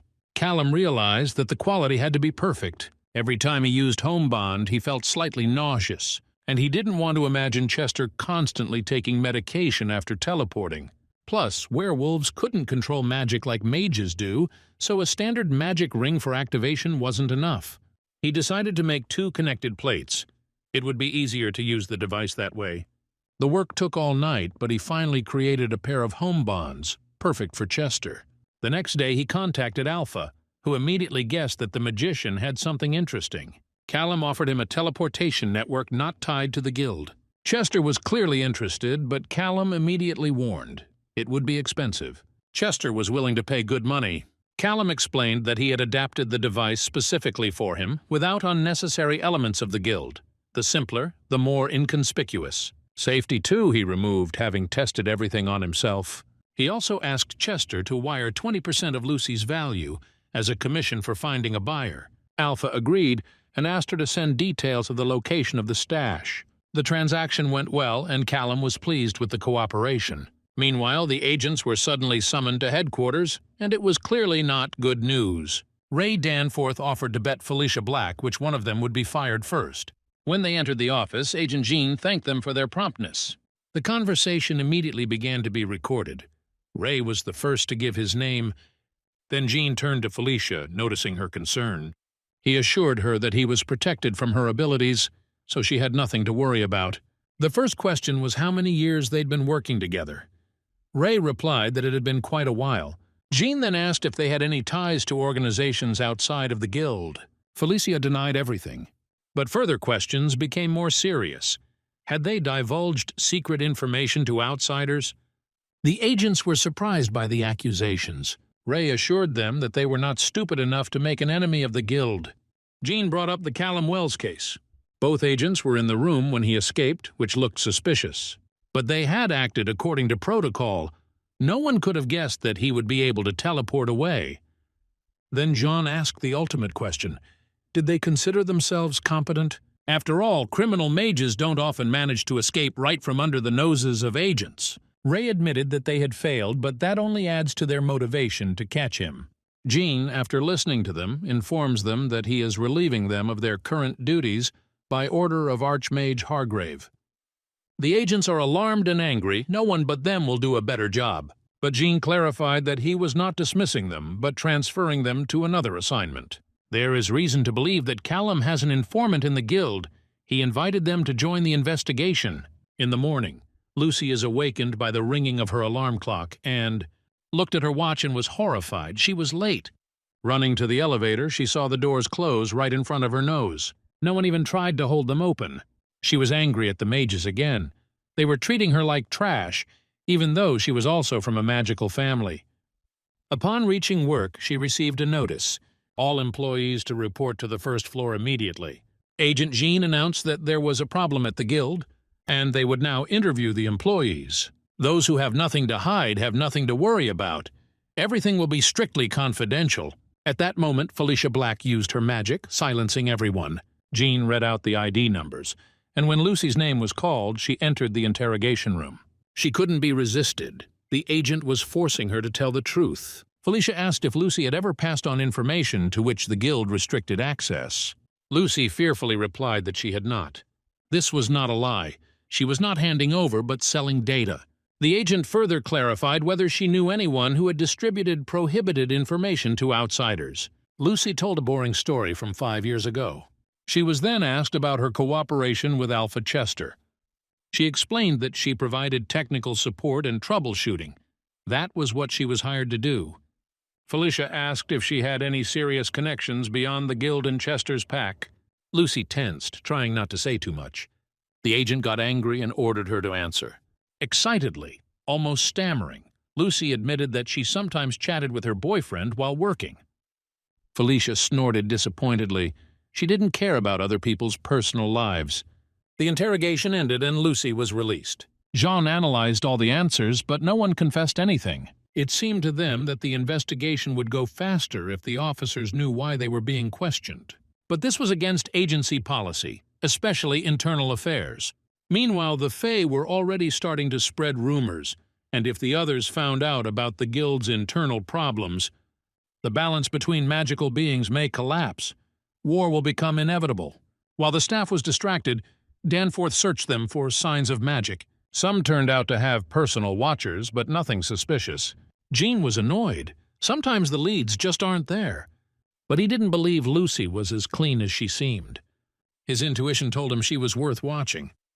Meanwhile, the protagonist was using Home Bond, which worked even better than he expected. He got rid of the side effects of nausea and stomach pain. Now all that was left to do was to deliver the Home Bond to the specified location and get the money. But before doing so, he tried to call Lucy but could not reach her. He knew at once that something was wrong. Perhaps she had been caught. He decided to drown his phone so the guild couldn't track his location and use disposable phones to contact Chester. He He was in a hurry to get to the place where Chester had left the money, but remained alert, ready to escape. Time passed, but Lucy did not make contact. He began to worry and decided that maybe he should call Chester. But he realized that Lucy might have changed her number for security reasons, so he headed for the self-storage facility. He opened the locker, revealing a bag of gold bars. There was so much gold that one might as well not work all his life. But the thought of Lucy kept him busy. Suddenly, Lucy called him. She apologized for the missed call and explained that she was checking her devices to make sure she wasn't being tracked. The guild could have planted a listening device on her. She said they were questioned and tried to get information about it. Lucy was able to convince them that she had no useful information, and they let her go. But the interrogation changed her view of the guild. Callum was comforted by the thought that she was not inactive but helping him. She offered to help, but she had bad news. The guild had caught those he had saved in the Forest of Fairy. The letter had been intercepted, and now they were being taken to one of the guild's offices in Miami. Callum immediately decided to go there to rescue them. Lucy warned him that this operation could be a trap, and he should be careful, but he was determined. He would not stop until he had saved them. Fae, werewolves, mages. Miami is packed with a variety of supernatural creatures, and the protagonist senses the vis and mana flowing everywhere. It is because of this that he can easily blend into the crowd, being one mage among many. He finally finds the office of the Magic Regulation Guild in Miami, where the two people he rescued earlier are being held. There were many observers and guild agents around.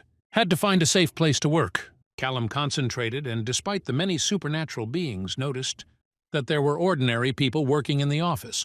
Secretaries, cleaners, and office staff. Tearing down the building with a termite would be pointless because the guild would be held accountable for their actions. But Callum wasn't about to kill the innocent. He had to be better than his enemies. He realized he couldn't do it alone. A way must be found to keep these people safe, and for that he would need to enlist Lucy's help. She inquired about the progress of the rescue, but Callum said it had not yet begun. He realized that he couldn't just get them out, as the guild would start a hunt, and someone would have to take responsibility for their safety. It would have to be someone super strong who could stand up to the guild, such as an archmage. An option was one of the Fae Kings because they like to fight each other and it could be beneficial. Callum was interested in the idea of convincing one of the Fae Kings to take these men under his protection, thus messing with the other king. He had already earned some reputation, and rumor has it that King Gisarel had searched all over the world for him, but to no avail. Lucy agrees to arrange a meeting with the king. King Ferrochar was surprised that someone dared to demand a meeting with him and even hide his face. But he was interested when he learned that Callum wanted to make the guild nervous and mess with Gisarel. Callum explained that he had no political interest, but that his actions might have consequences that the king would like. Ferrochar agreed to help, though he expected more from the meeting. He promised that if the guild did not hold back and these men were on his doorstep, he would feign ignorance and shelter them. Callum was satisfied that he had made a deal with him, and now his reputation continued to grow, though it might play a cruel joke on him in the future. But now he needed to act. The escape plan was ready, but it all depended on whether he could keep his end of the bargain. To save these two, he needed to sneak into the office of the Magic Regulation Guild. Callum had long wondered how the guild maintained its surveillance system. Such a complex structure must consume an enormous amount of mana. At first, he thought it was some technique he hadn't mastered yet, but now he realized what the secret was. At the back of the building was a small portal connected to some portal world. It was too small to pass through, but large enough to pump out unlimited mana, powering the entire guild network. If he wants to go undetected and rescue the captives, he needs to destroy this portal. But transportation was required first. Getting two people across town on a motorcycle was impossible, but a small truck would be a lot less conspicuous. He loaded the trunk with everything he needed and prepared for the next step. He'd wanted to stay out of sight for a long time after his encounter with Agent Sen, but he couldn't just sit back and watch the guild destroy other people's lives. It was time to take action. Step 1 is to prepare the water jar. Step 2, create a small string from vis and make a spatial vault with more space inside than it appears. Step 3, dip the string into the water and use it to store all the liquid. Step 4 is to fill the jar with metal scraps. Once the storage collapses, the water will rush outward, causing an explosion. A simple but effective homemade nail bomb. Now all that was left was to place it near the portal. When the bomb went off, the structure supporting the portal would collapse, and with it the entire surveillance system would be disabled. He took a deep breath and made up his mind. A tremor was felt inside the building, and nail bombs began to fly through the portal. The explosions were not too powerful.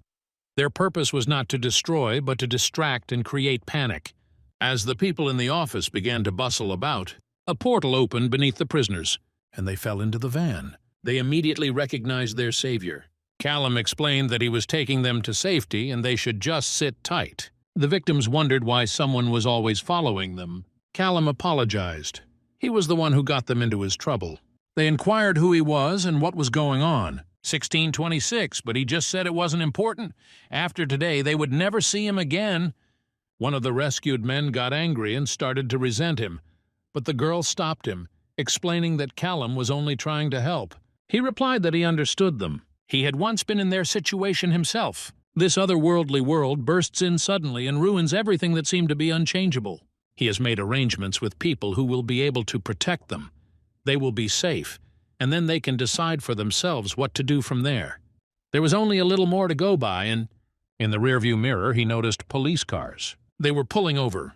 Callum was so focused on the guild that he completely forgot about the common people. Now the police were involved, which meant there could be agents somewhere nearby. If he didn't get rid of the tail right now, they would be caught. The victims asked why he didn't just teleport them out of here.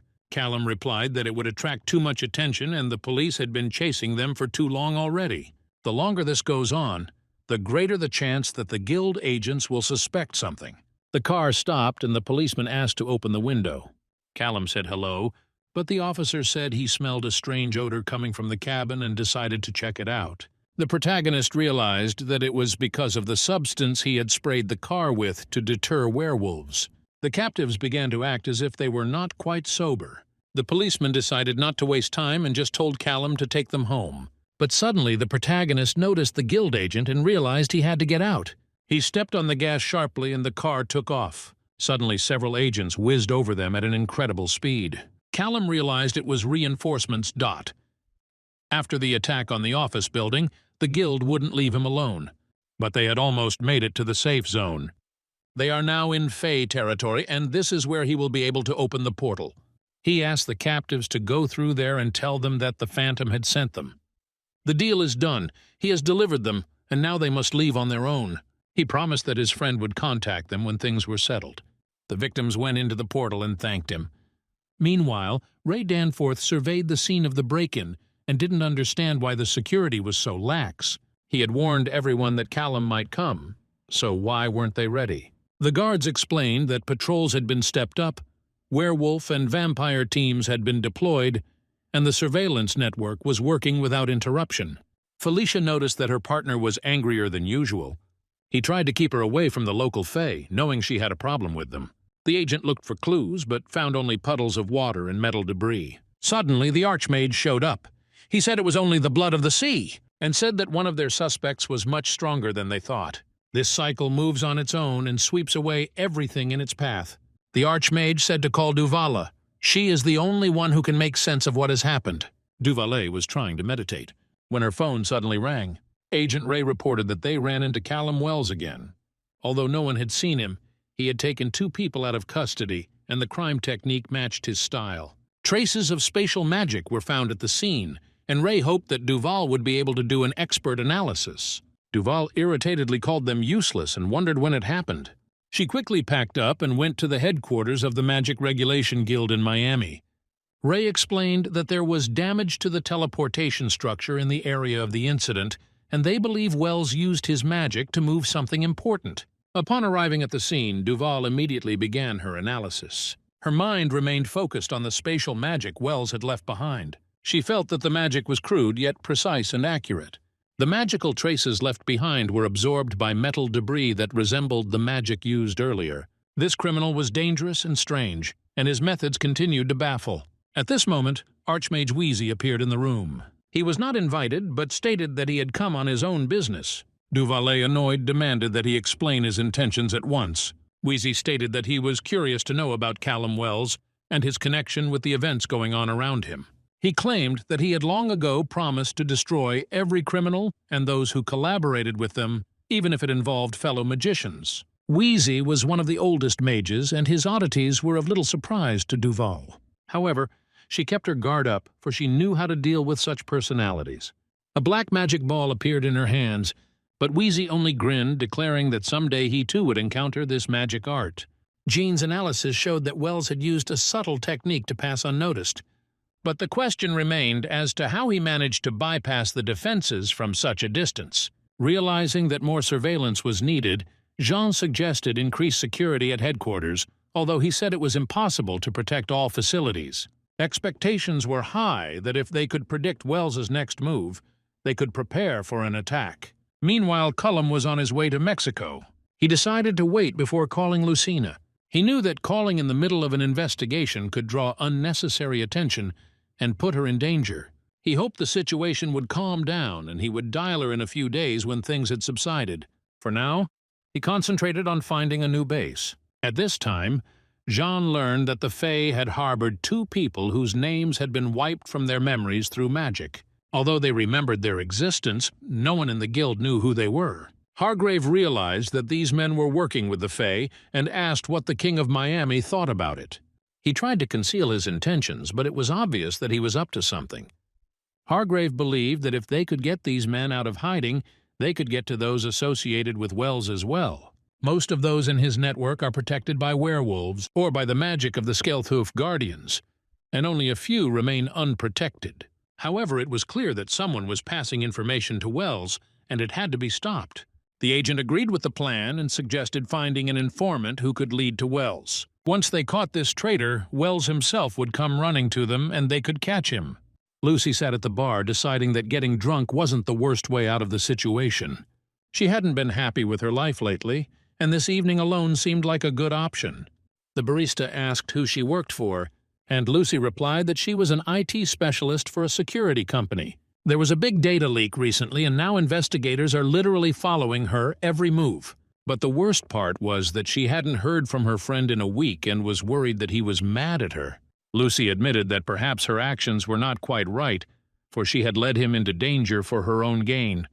The barmaid was pouring a drink and said that in her opinion it was okay to drink to such worries.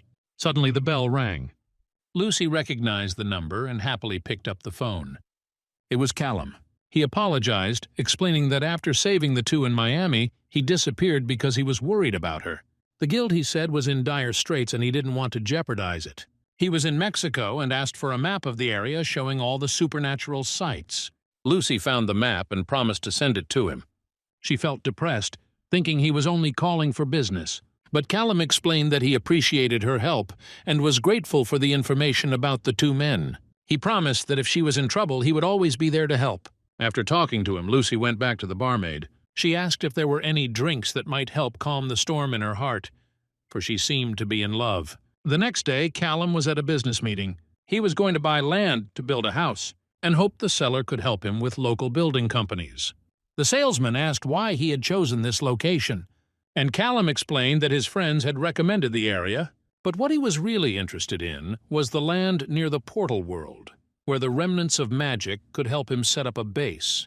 The price of the land was high, but Callum was not deterred, and offered to pay it in gold bullion, which was enough to get the seller to agree to the deal. Meanwhile, the vampire Antoine was furious. His people hadn't recruited new vampires in nearly 60 years, all because the guild hadn't caught a criminal mage. Jean-Marie tried to calm the vampire by explaining that everything that could be done had already been done, and if he wanted, he could go to the Nightlands himself to look for more vampires. Antoine wasn't going to stop there and called everyone in the guild useless. He turned around and left. But Jean-Marie suggested a good idea. They should act on their own to find the killer. The vampires know an important person who can help them. It was about Clara Langley. The vampire agreed with the idea and ordered her and all the Langleys to be taken. Need to find them to deal with the criminal magician once and for all. The werewolves learned that the vampires were headed for Vinut. Lavin and his nest continued to pester them, and Alpha Chester believed that the coming of the vampires to Vinut was only a matter of time. He marveled that they didn't come back right away. Chester assumed it was an official mission and decided to summon Jasper. It was a good moment to test the new home bond.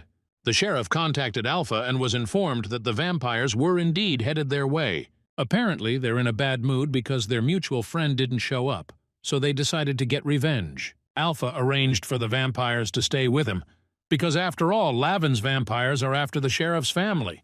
Arthur asked what would happen to the town. It wouldn't do to leave it to its fate. But Chester reassured him, saying that he would deal with the vampires himself. He suspected that someone might have blabbed that the whole vampire thing had started because of Clara. If she hadn't been kidnapped, Ghost might not have gotten involved. The heroes used the home bond to teleport Arthur's family to his home. Chester warned that the sheriff shouldn't expect a long rest. The vampires would be destroyed quickly. The teleportation plate wasn't too big, so it wouldn't be possible to move everyone at the same time, but it worked, and someone should be thankful for that ingenuity. Once they were done in Venuta, Alpha Chester would send a message to Jasper, and he would teleport them back. Late at night, Alpha wonders if the vampires have shown up yet. Not yet, but one of the werewolves asks to watch every direction. If the vampires show up, they'll know right away. We need to stay in fighting shape. At this time, the vampires took up their positions preparing to attack. Their speed is their greatest advantage over the werewolves. The battle will be decided in a matter of seconds. The werewolves triggered on reflex. 10 figures were spotted nearby. All werewolves were ordered to take their positions. The vampires expected Langley to be here, not the werewolves. So they were going to use that advantage. It had been a long time since Chester had had an excuse to use his battle form. But the magic flowing through the pack was as powerful as it had been the day he came into the world. He began to turn into a werewolf, determined that he would not allow anyone to threaten his people. Vampires and werewolves clashed in a fierce battle. The vampires soon realized it wasn't Langley they were up against. Their adversary learned that an attack had been prepared. In this battle, the vampires had almost no chance of victory. But Alas was pleased that Chester had finally decided to show himself. He felt that the only thing he could do now was to bring his master Chester's head. With incredible speed, he rushed at him, attacking him from behind. Alas acted masterfully. His attack was so fast that he was able to wound Chester. The vampire recognized that the Alpha was indeed fast, but he was still faster. If Chester had hesitated for even a fraction of a second, his heart would have ended up in his opponent's hands. This moment startled him, and for a moment he froze, but immediately came to his senses. Grabbing Alas by the shoulders, he tore him in two with force. The vampire was dead. The others, seeing Chester's true strength, froze in horror. Alpha roared and ordered the werewolves to destroy all enemies. The vampires, realizing the battle was lost, turned to flee. The next morning, it was clear that the werewolves had won. Chester said that if Lavin wanted to kill him, he should send someone stronger than one pathetic henchman. He then inquired how the others were doing. The werewolves only got off with a few scratches. Their ambush had worked perfectly. The teleportation device proved invaluable. The ability to sneak in unnoticed brought the werewolves victory. Alpha praised his warriors. They had fought well. From that day on, Venus became vampire-free. The next day, the protagonist began training. Lately, there had been so much work that there was no time left for exercises. Magic, of course, is good, but physical form should also be maintained. Spells do not always save. Although, considering that he was going to settle near one of the portal worlds, the lack of access to mana didn't bother him.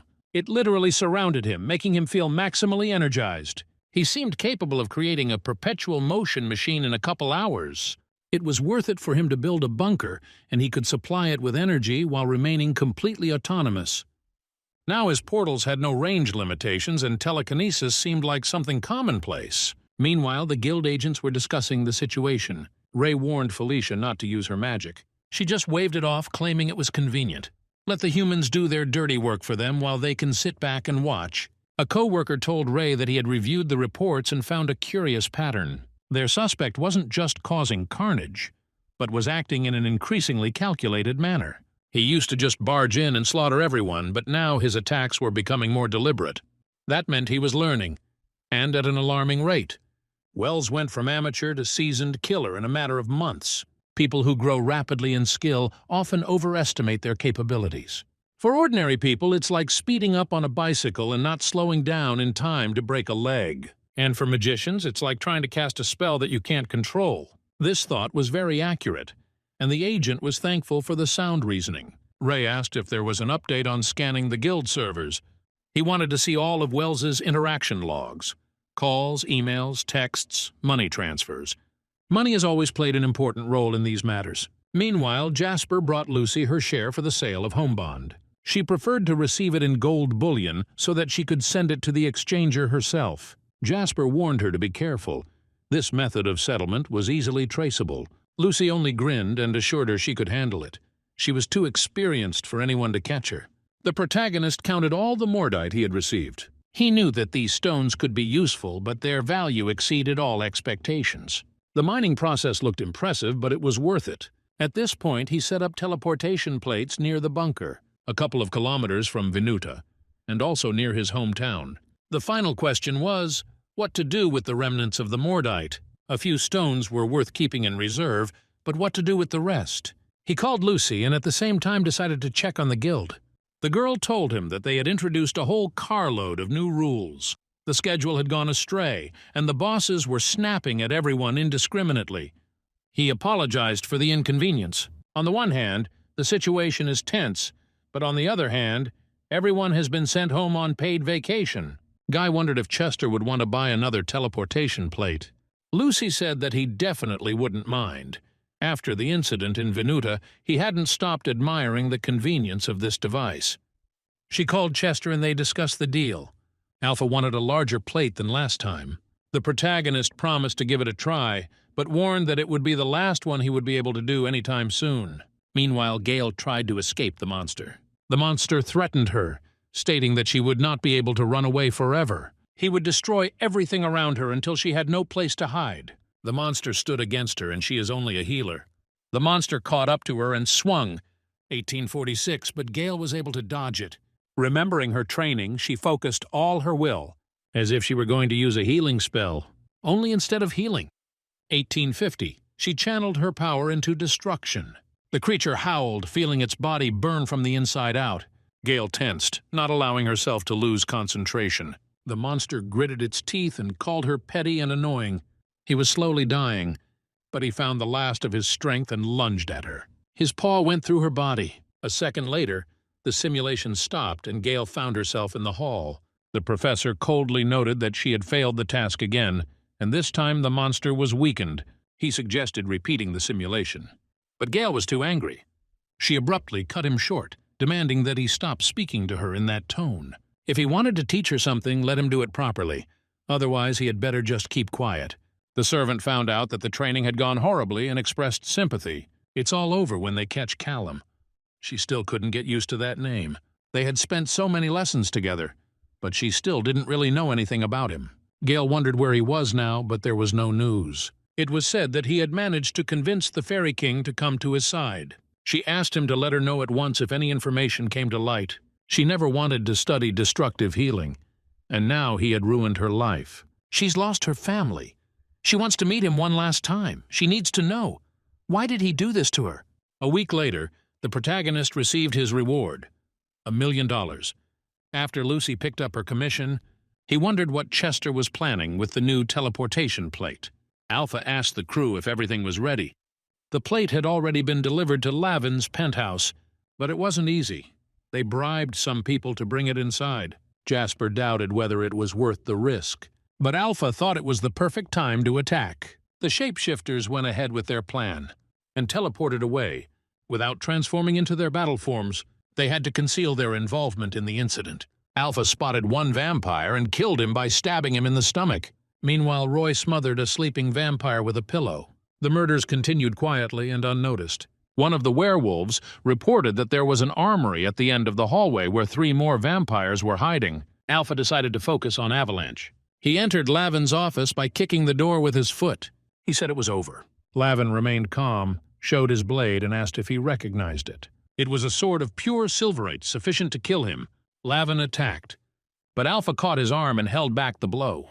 Then he kicked the vampire sharply with his foot. He flew backward. Antoine ordered him to fight normally, but the werewolf replied that being a werewolf wasn't just about turning into a fighting form. Lavin didn't understand what he meant, and suddenly felt a stab in the back. The swarm came up behind him and stabbed him. The avalanche began to fall, and Alpha said it would teach him a lesson. He put himself above the vampires, for they are subordinates, not a unified pack like the werewolves. Lavin, in pain, begged him to kill him. And Alpha, with one blow, cut off his head. Finished with the vampires, they cleaned up their tracks and left the penthouse so that no one would know that werewolves had been here. A few days later, the agents found important traces, about $100,000 hidden in gold. Lucy tried to cover it up, but the mistakes were noticed. She tried to separate the transactions into different exchangers, but the transactions were localized in one area. Everything pointed to her. Lucy arrived at work and was surprised that no one was there. She remembered that there was a letter in the mail telling her to come to the office, but decided to make coffee and wait. Suddenly she heard strange noises and realized that something was wrong. She quickly reached for the phone to call the chief, but at that moment Felicia Black approached her and ordered her not to move. Lucy realized she was being ambushed and her whole body tensed with fear. Then Ray appeared, who informed her that she had been caught conspiring with the criminal Callum Wells. She was stripped of all rights and duties in the Guild of Magical Regulation from that moment on and was detained. Meanwhile, the protagonist pondered the major supernatural centers of the country: Las Vegas, New York, and Miami.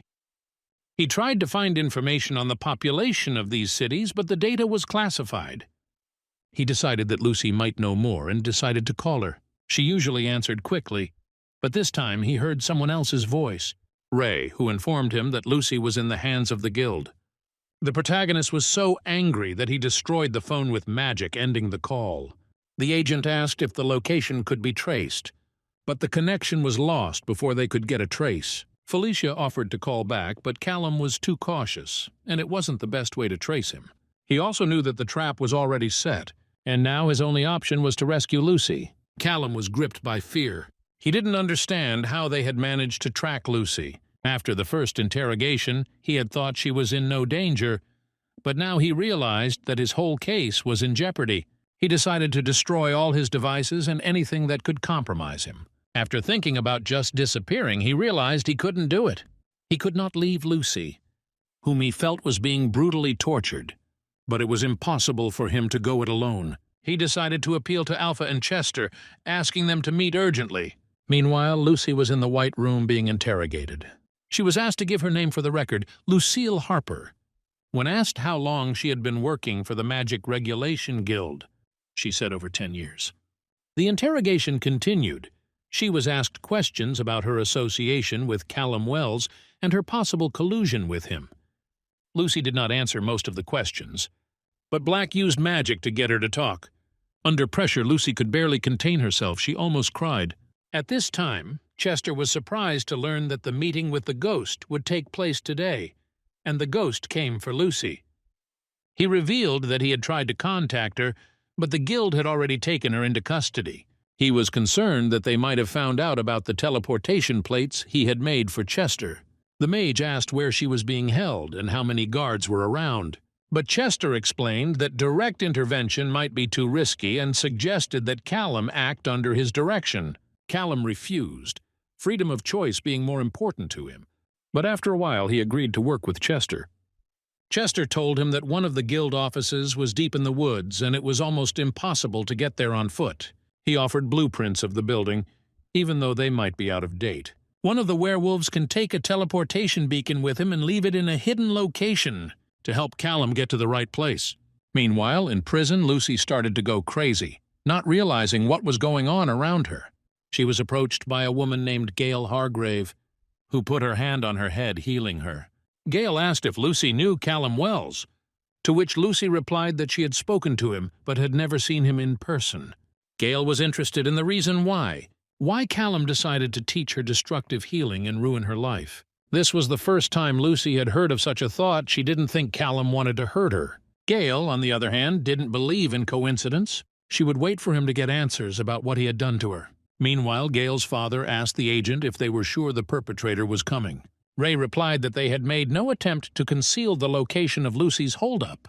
Gail's father stated that she was now not his daughter and handed over the abdication papers. The agent thanked for the signature. Lucy was no longer affiliated with the guild. The most powerful beings gathered in the study. Hargrave realized that everyone wanted a piece of Callum. He had ruined her granddaughter's career, but there wasn't enough for everyone. Duval declared that as a dimensional mage, he belonged to her.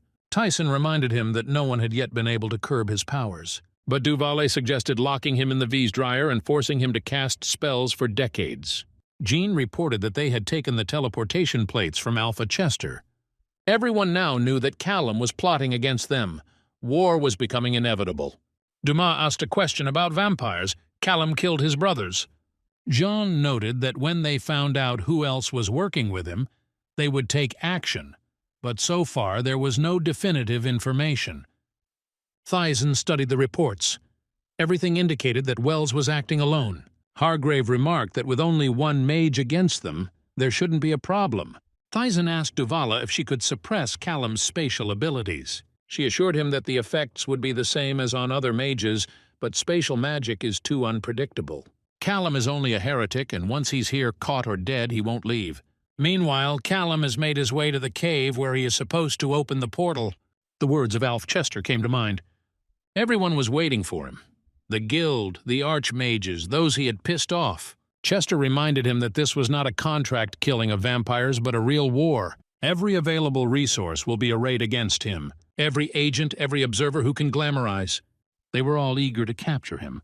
Callum already knew that. He stepped confidently into the portal. His enemies hadn't done enough to stop him.